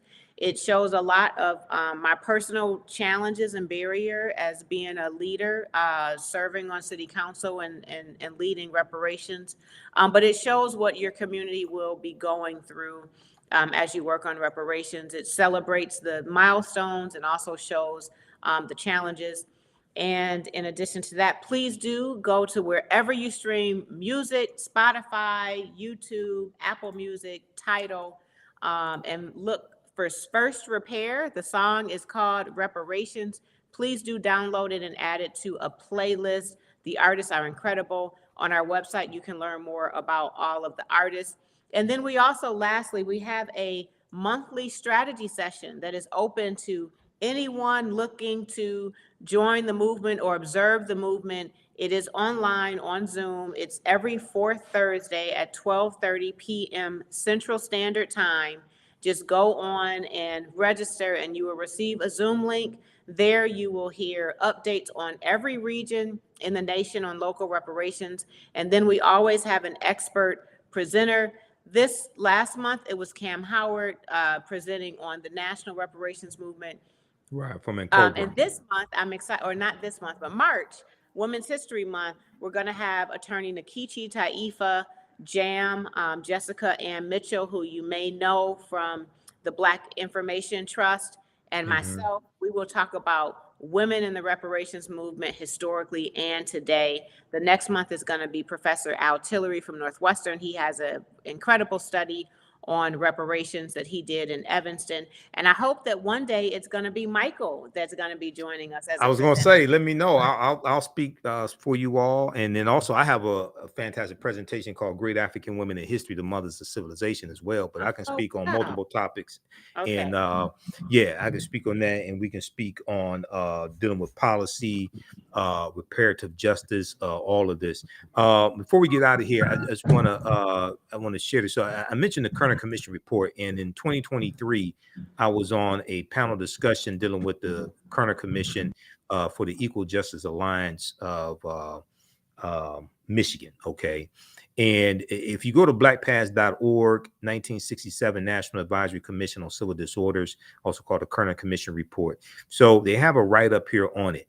And it was designed to understand what was causing the rebellions that took place in this country and the African-American communities between 1964 and 1967. So it was named after Governor Otto Kerner of Illinois.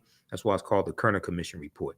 But when you go through and look at this, this is what they found. The boil is down. This is what they found.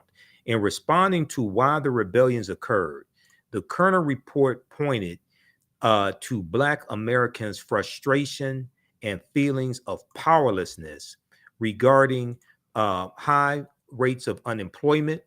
And let me flip over here. Okay, I'm gonna blow this up here. High rates of unemployment. Okay, high rates of unemployment and underemployment, poverty, police brutality, and inadequate public services. The report continued that a largely poor Black population was confined to the central cities while a predominantly white population moved out, and that the racism of white Americans was, quote, essentially responsible for the explosive mixture, end quote, leading to the uprisings. Answering the question, what can be done to prevent this in the future? The Kerner Commission suggested that the federal government intervene to improve housing, education, employment opportunities, and social services for African Americans.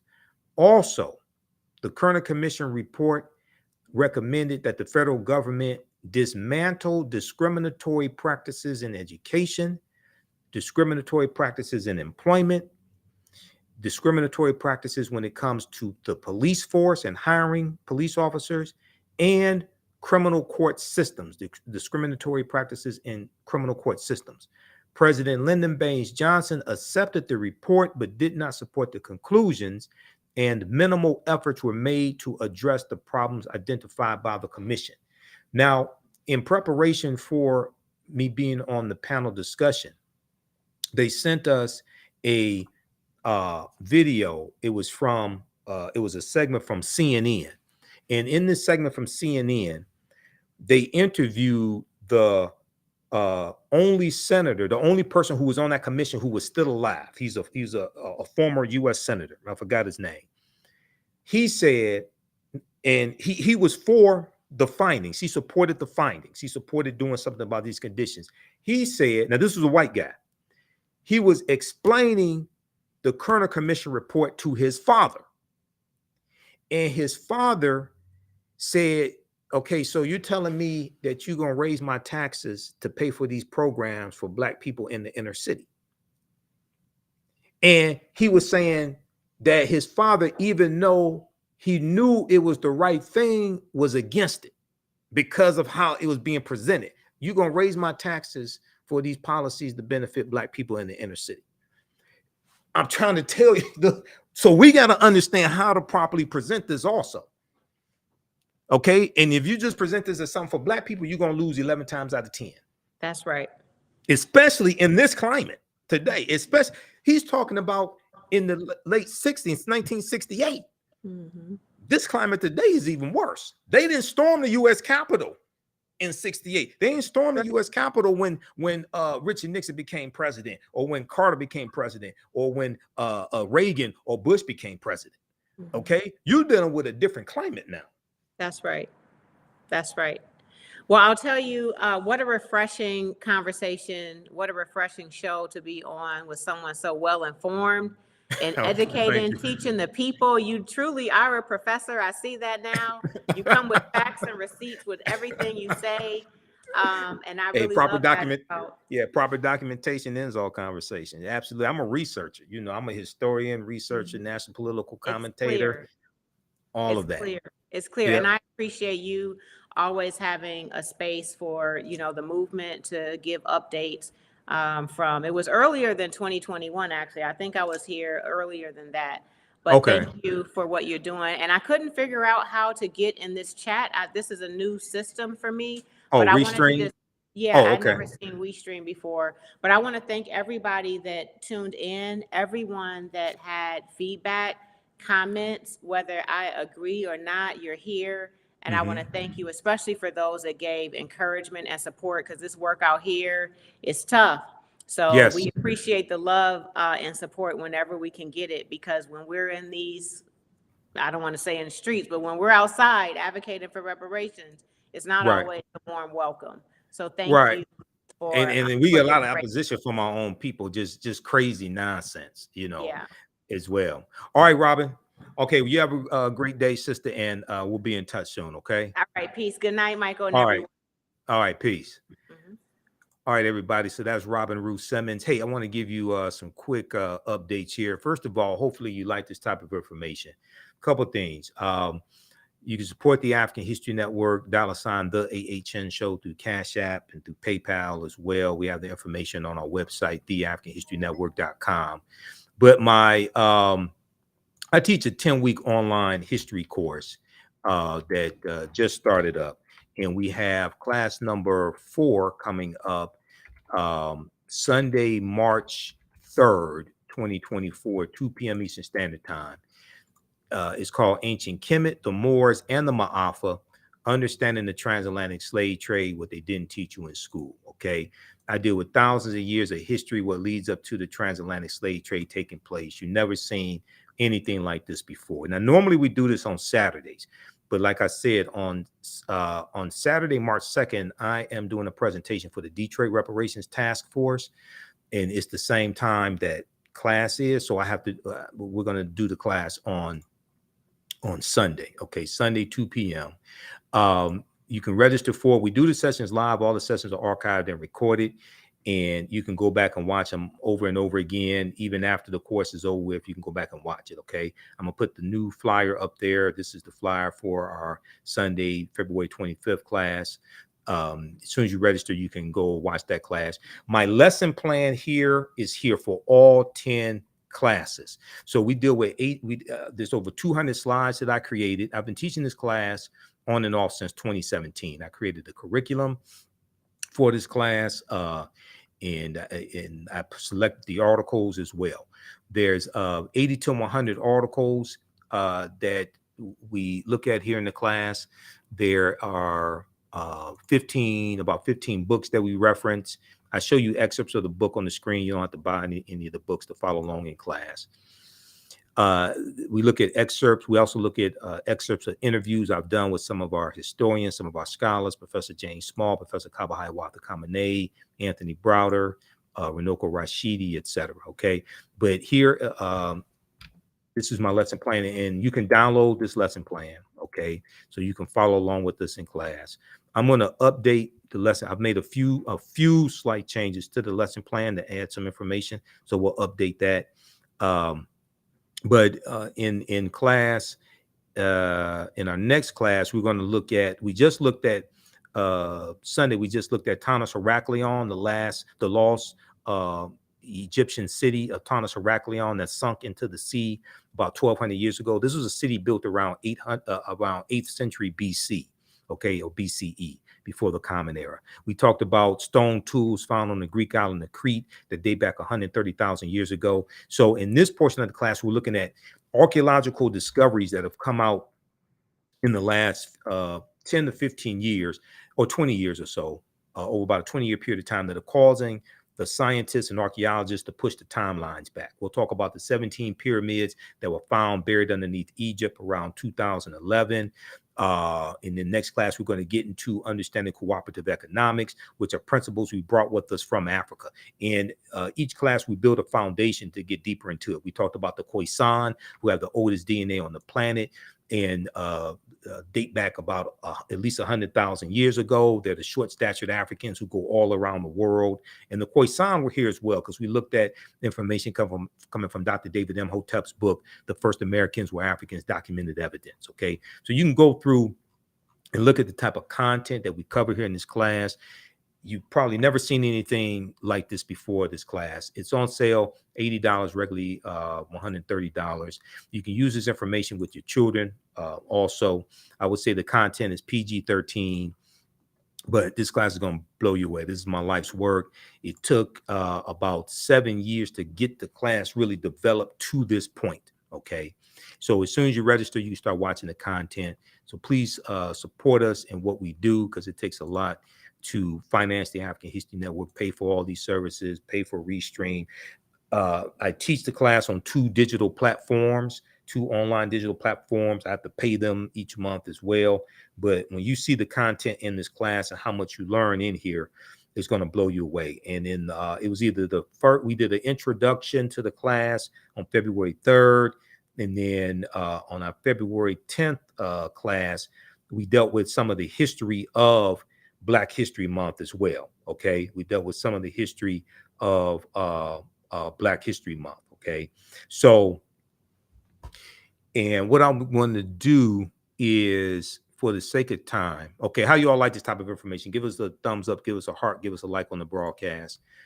Also, at our website, AfricanHistoryNetwork.com, we have the information for Cash App and PayPal. Okay.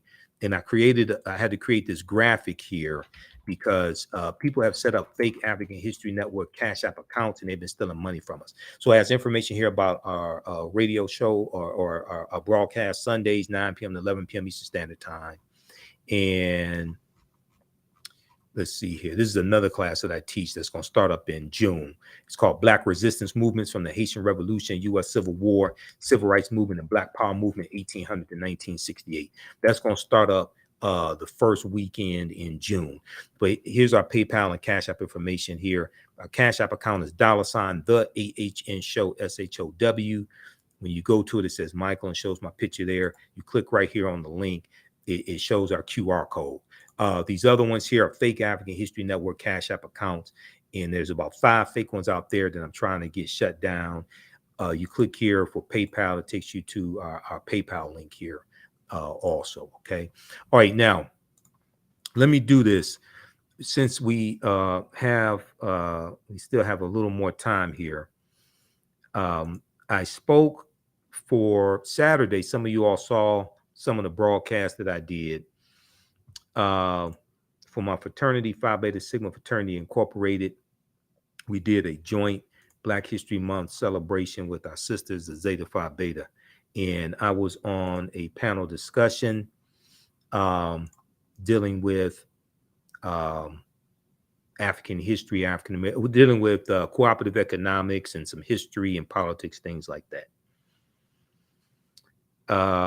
What I'm going to do, y'all want to see that presentation? It's like 6 minutes.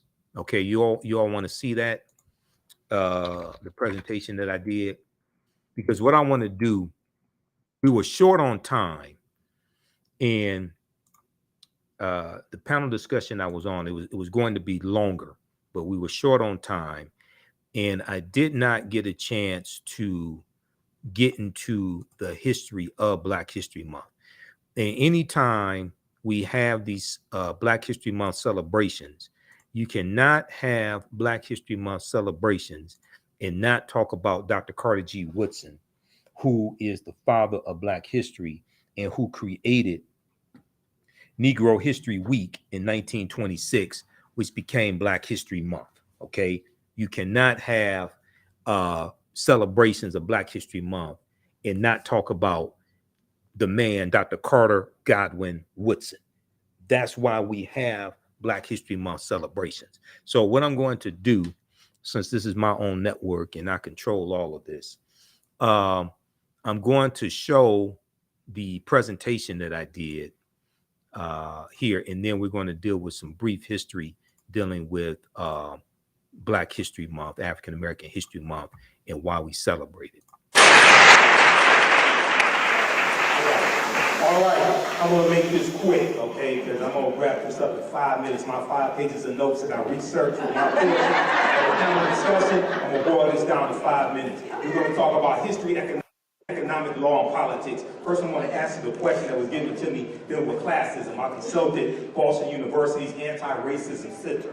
Classism is a belief or a set of policies that deny people their dignity, deny people their value based upon a perceived belonging to different socioeconomic groups, whether they're poor, whether they're middle class, etc. And you create policies around that to target them. So in the African American community, we see higher rates of health-related disparities, high blood pressure, cancer, etc. We see higher rates of pollution, and pollution is connected also to higher rates of health disparities, etc. Okay? Now, one of the things that, I'm Imhotep, founder of the African History Network, host of the African History Network show.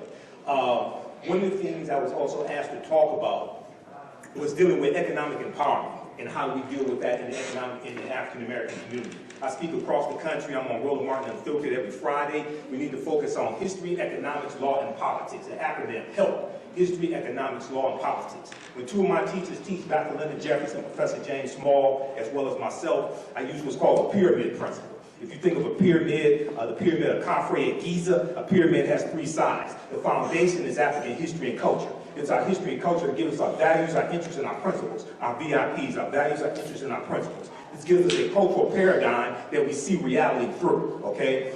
It influences the 2 sides of the pyramid, your economic empowerment and your political empowerment.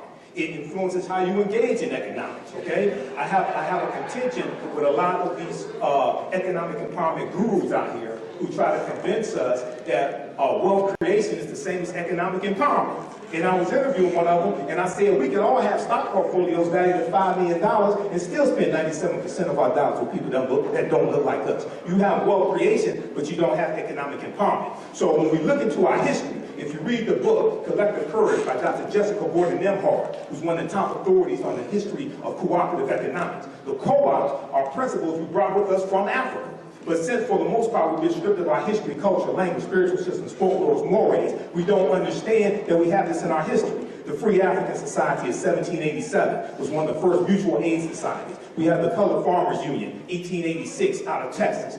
They grew to 1.2 million members in various states. And these were African-American farmers that were sharing farming techniques, sharing all types of equipment, things like this, becoming very prosperous. They had to disband because of death threats from white supremacists. We look at the Color Merchants Association, 1928, coming out of the National Negro Business League, 1901, Booker T. Washington. This grew to about 243 black-owned grocery stores all across the country. And what they were doing was sharing marketing techniques, accounting techniques. They were buying in bulk, and they were competing better against the Woolworths and Crescents, okay? So you look at another one would be the Black Panther Party for Self-Defense and the mutual aid programs that they had, the screening for sickle cell anemia, the breakfast programs, different things of this nature. When they were they have programs to deliver food to senior citizens who could not get out of their homes. So we have these different types of co-ops and mutual aid societies in our history.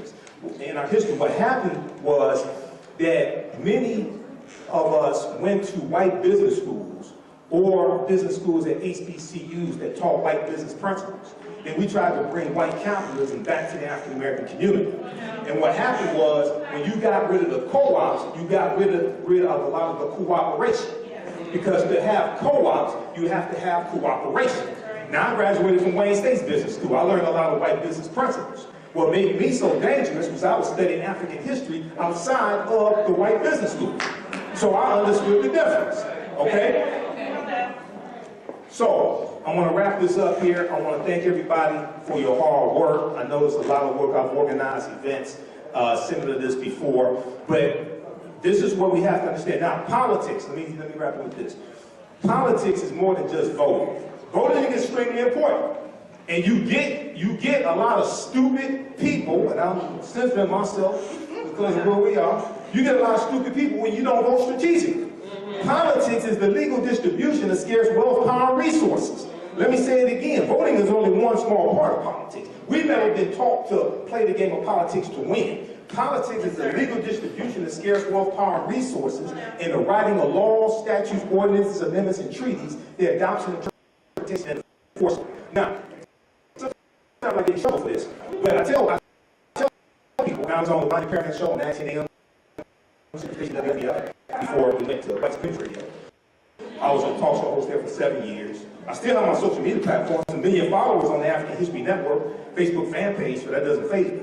I said, I know people mean well, but we have to learn to vote strategically, and we have to stop telling African Americans to exercise your right to vote. Okay? Listen to me. You don't vote for exercise. If you want to exercise, go to the gym and work out. You vote for power.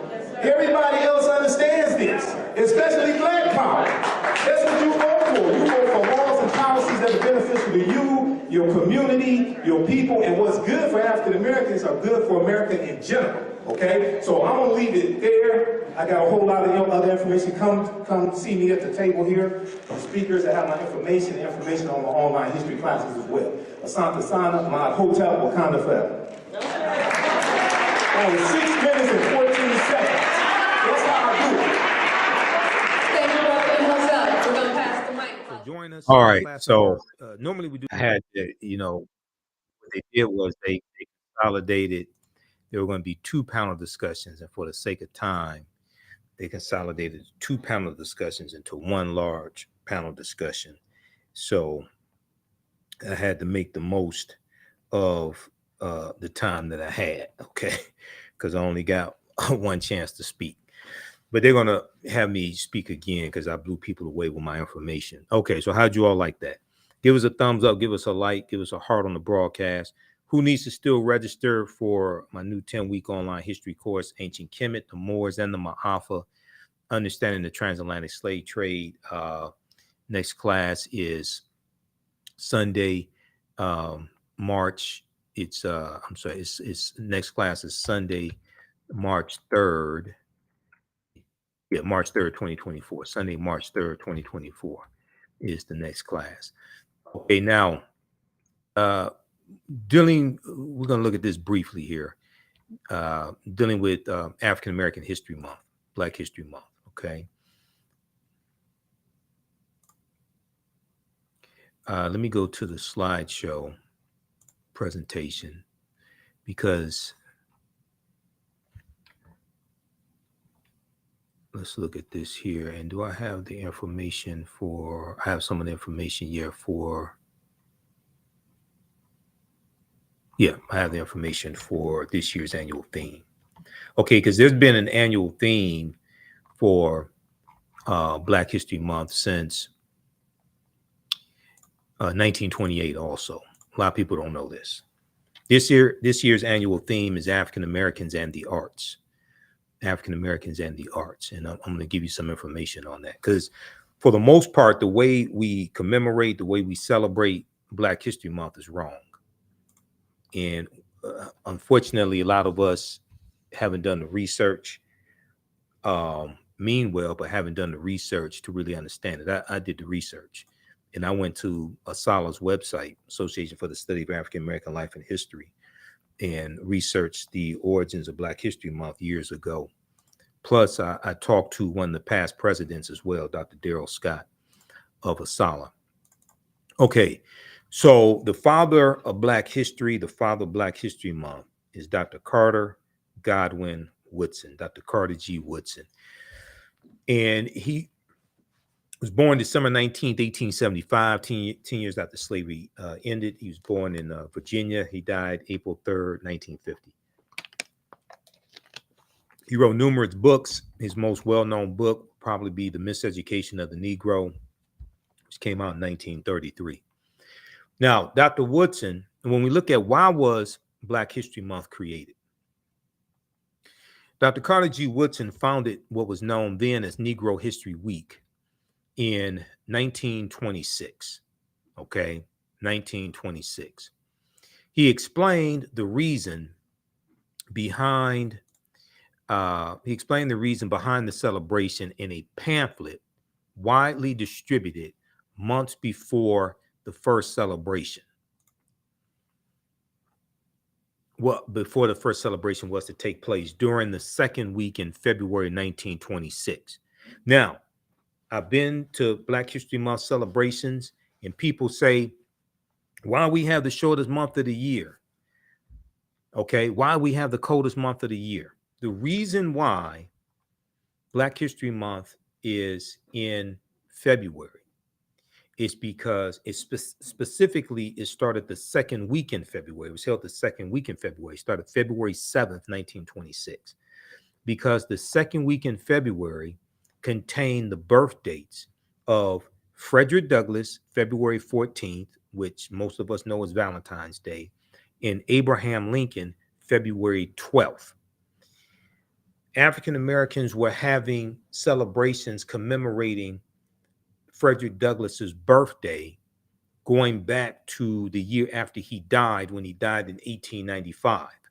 So we were having celebrations in the African American community for Frederick Douglass for his birthday, and we were having celebrations in the African American community going back to the year after when President Abraham Lincoln is assassinated in April 1865. So we were having celebrations since basically Lincoln was assassinated also on his birth date of February 12th. So since there were already celebrations going on in the African American community surrounding these two men, Dr. Woodson put his new cultural celebration into that same period of time, because a lot of people were, having celebrations. They may be off work or whatever it is. This is going on, and so this is in 1926. Okay. Now, Dr. Woodson exclaimed that Blacks knew practically nothing about their history, and some of this is still true today. He ultimately believed that African Americans could benefit immensely from knowledge of their past and accomplishments of their ancestors. He added that race prejudice was the byproduct of whites' beliefs that Black people had not contributed anything of worth to world civilization. Okay. Now, Dr. Carter G. Woodson earned a PhD in American history in 1912 from Harvard University. He became the second African American to get a PhD from Harvard. The first was Dr. W.B. Du Bois in 1895. Woodson was the first of African slave ancestry because his parents were slaves, and Dr. W.E.B. Du Bois was born to free parents. In 1915, so this is the 50th year anniversary of the end of slavery and the end of the Civil War. Dr. Carter G. Woodson attends a 3-week celebration, this symposium that takes place in Chicago, okay? And this is the 50th year anniversary of the Emancipation, well, not the 50th year anniversary of the Emancipation Proclamation, 50th year anniversary of Emancipation, I should say, Emancipation. Emancipation Proclamation was January 1st, 1863. So there's a 3-week symposium that takes place, and they have all these exhibits, and is documenting the progress African Americans have made over those 50 years. And you have speeches given and things like this. And it's at the symposium that Dr. Carter G. Woodson gets the idea to create an organization dedicated to the study and the preservation and the documentation and the teaching of African American history, as well as African history, because he didn't just deal with the contributions of African Americans here in the U.S., but worldwide, as well as on the continent of Africa. So he decides to create an organization to promote the scientific study of Black life and history, the scientific study of Black life and history. So this takes place on September 9th, 1915. He and 4 friends co-found the Association for the Study of Negro Life and History at Wabash YMCA there in Chicago, okay? In 1916, he creates the Journal of Negro Life and History, the Journal of Negro Life and History. And this was a journal dedicated to publishing the papers of African-American historians, because the white historical journals usually did not want to deal with the same topics that we wanted to deal with, or would not deal with those same topics the same way. So he understood we had to have our own infrastructure, okay? 1921, he creates Associated Publishers, Inc., which was a Black publishing company that he used to publish his books. And they also published textbooks for Black teachers to use as well, to teach, Black children. Now, Dr. Carter G. Woodson argued that if the historical record was set straight, and that if the history of Black people were studied along with the achievements of others in schools, not only would Black youth develop a sense of pride and self-worth. Not only would Black youth develop a sense of pride and self-worth, but racism would also be abolished. And Dr. Woodson said the history of African Americans had to be taught in every school across the country, not just in schools where we were the majority of the population of the students. Okay, he understood it had to be taught in every school across the country. Now, Woodson concluded, quote, "Let truth destroy the dividing prejudice of nationality and teach universal love without distinction of race, merit, or rank, with sublime enthusiasm and heavenly vision of the great teacher. Let us help men rise above the race hate of their age unto the altruism of a rejuvenated universe." Now, Negro History Week was, as it was called in 1926, was the first major achievement in popularizing Black history or African-American history, and was unique in that it focused on African-American youth. Now, it wasn't only for African-American youth, but there was a focus on our youth. Dr. Woodson realized that the miseducation of Black people began in their homes, in their communities, and in their elementary schools. Dr. Woodson's vision of Negro History Week was optimistic, strategic, and long-term. He wanted this modest week-long celebration to serve as a stepping stone toward the gradual introduction of Black history into the curricula of all levels of the U.S. educational system. He's saying this has to be taught in all schools across the country, as well as in colleges also. The reason why is because the way you treat a people is largely based upon what you think about a people. What you think about a people is based upon what you have been taught about a people. What you've been taught about a people is based upon everything you read, heard, and seen about a people.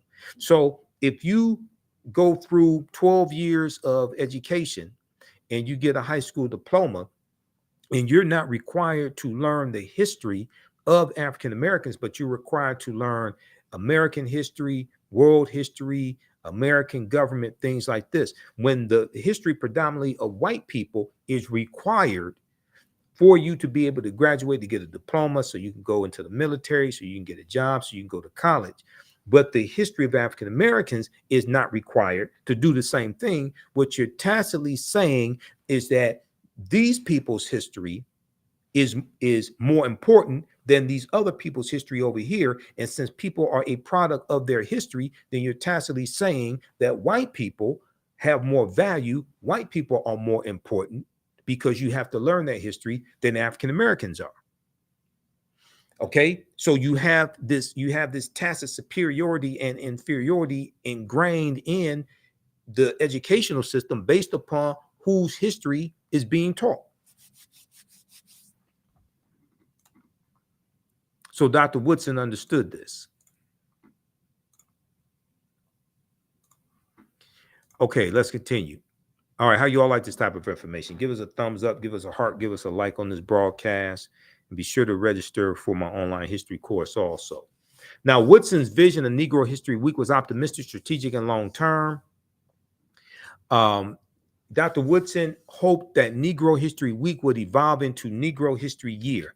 He hoped that Negro History Week would evolve into Negro History Year, as he affirmed from time to time.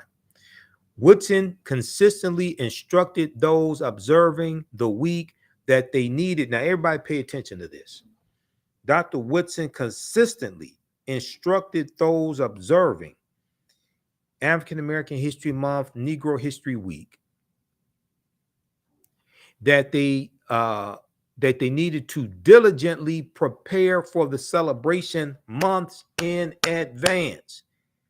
Diligently prepare for the celebration months in advance, and that after mid-February, because it started out as 1 week, after mid-February, they needed to continue acknowledging the role of African descendants in world history, not just in the United States of America, not just the first Negro to do this and the first Negro to do that, and Black people making inventions that make white folks' lives easier.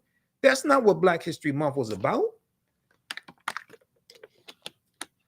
That's what Negroes have reduced Black History Month to. They haven't gone and researched the original intent. Quote, Negro History Week should be a demonstration of what has been done in the study of the Negro during the year, and at the same time as a demonstration of greater things to be accomplished, end quote. Dr. Woodson instructed school teachers. Okay? Because what Woodson was saying is that you have to teach this history year round. You have to teach this history year round. That 1 week celebration in February, second week of February, African American students were supposed to demonstrate what they have been studying year round. Not this is the only month of the year where you teach Black history.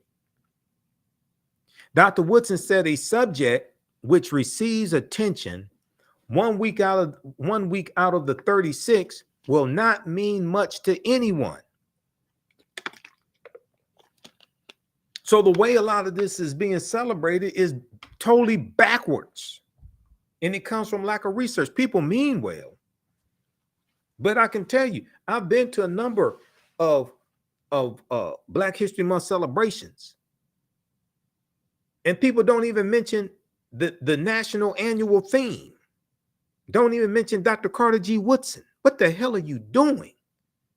This brother sacrificed his life, sacrificed his livelihood to finance the Association for the Study of Negro Life and History. This brother never had children, never married. He said his work, basically his work was like his wife. Okay. And he knew he was not going to make a lot of money. He knew he was not going to get rich. But he was driven based upon the love of his people. And unfortunately, a lot of Black History Month celebrations, people mean well, but they do a disservice to Dr. Carter G. Woodson. This is why we have to do the research and honor this ancestor and honor other ancestors. And in honoring our ancestors, we honor ourselves. Read Dr. Pero Gaglo Dagbovi's book on Dr. Carter G. Woodson.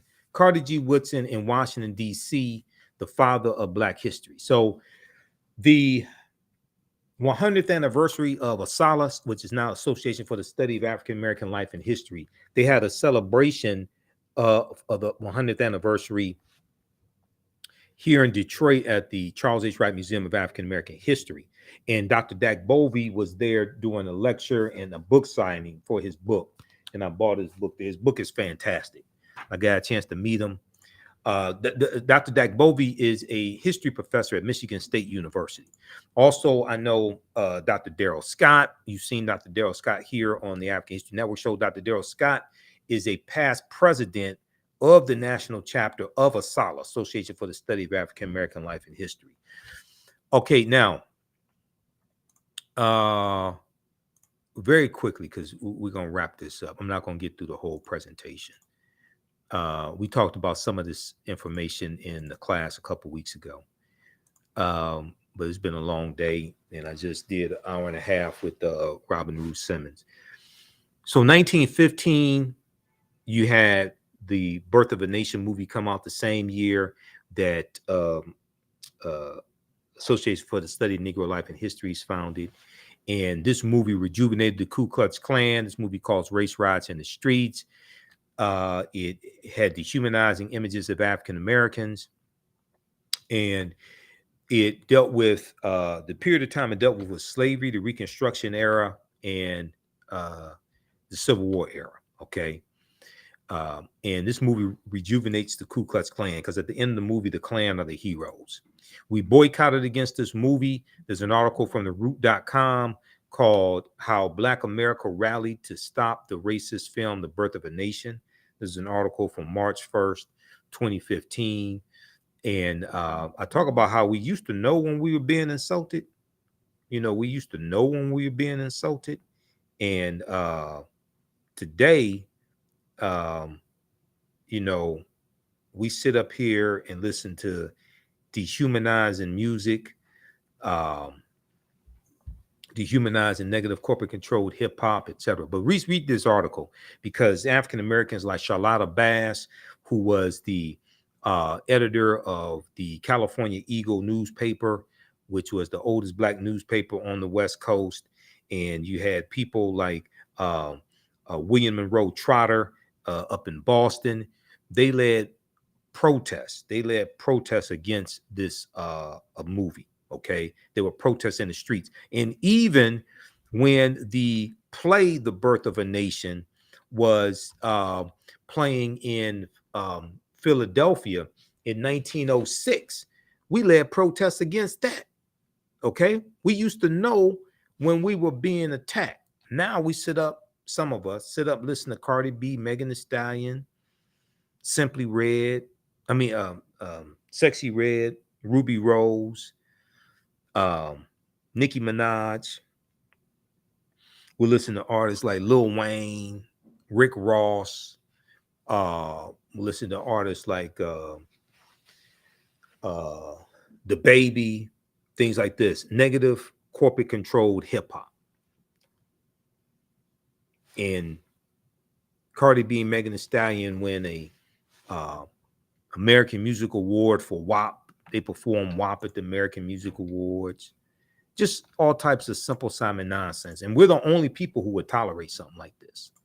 I'm telling you now, no other ethnic group would tolerate buffoonery like this. And their people being dehumanized.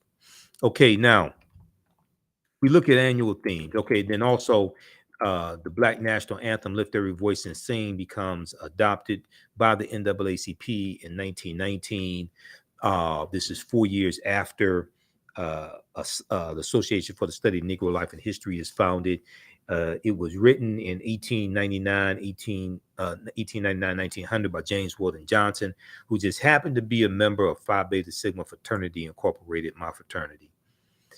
So I dealt with this history before. So I have 2 broadcasts recently that we did talking about the history of the Black National Anthem.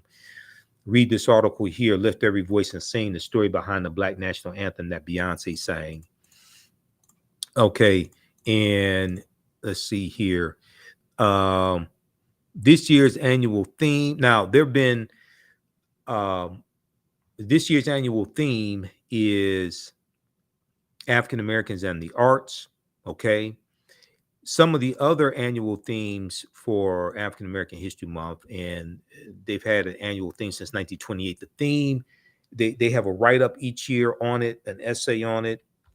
It gives direction on how to have celebrations, the content to have in your celebrations, things like this. It gives you purpose. It gives you direction. 1928's annual theme was Civilization, a World Achievement. 1933, Ethiopia Meets Error in Truth. 1935, The Negro Achievements in Africa. 1936, African Background Outlined. 1960, Strengthening America Through Education in Negro History and African Culture. 1971, African Civilization and Culture, A Worthy Historical Background. Go to asalh.org, asalh.org. Those are just a few. They list all of them there at the website. Okay. Other ethnic groups have their monthly cultural celebrations. Native Americans have it, Jewish Americans, Haitian Americans, etc. When you study the history of these, they all started before or after. They all started. Most of them started after 1976. 1976 is when Negro History Week became Black History Month, and was recognized nationwide, and President Gerald Ford did a proclamation recognizing it. Even though in Virginia, some of us had already started celebrating it for 1 month. Okay. Dr. Carter G. Woodson in Miseducation of the Negro said, when you control a man's thinking, you don't have to worry about his actions. You don't have to tell him this. You don't have to tell him, do not stand here or go yonder. He will find his proper place and stay in it. You do not need to send him to the back door. He will go without being told. In fact, if there is no back door, he will cut one for his special benefit. His education makes it necessary.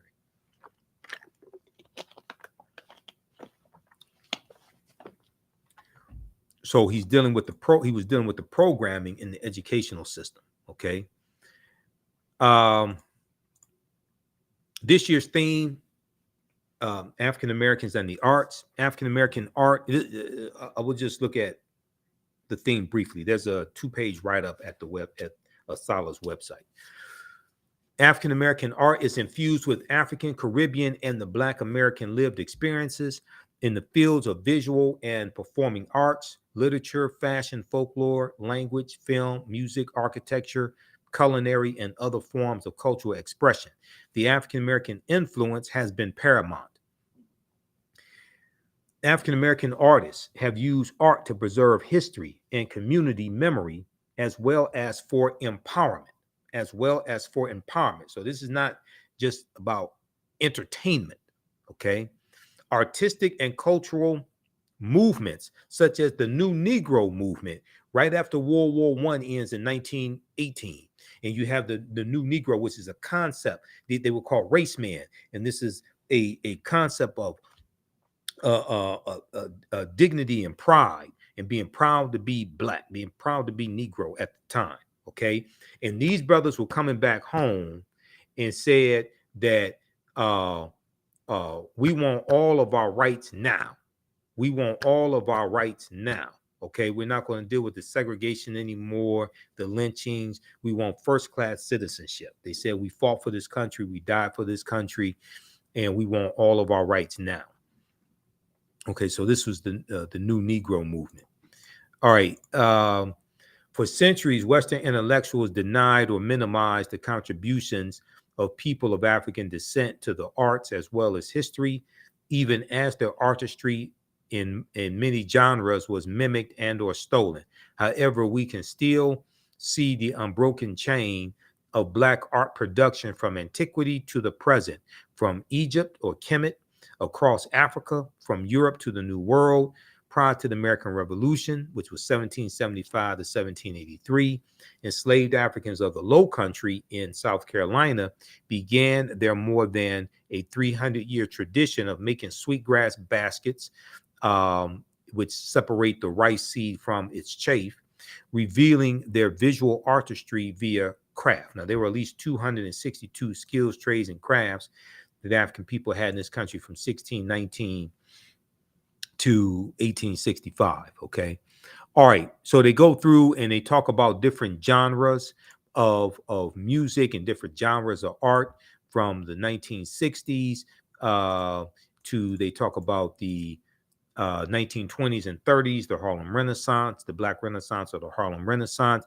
They talk about people like James Reese, Europe, who he and the band in the 369th Regiment called the Harlem Hellfighters, they formed a band over in France and introduced jazz music to France.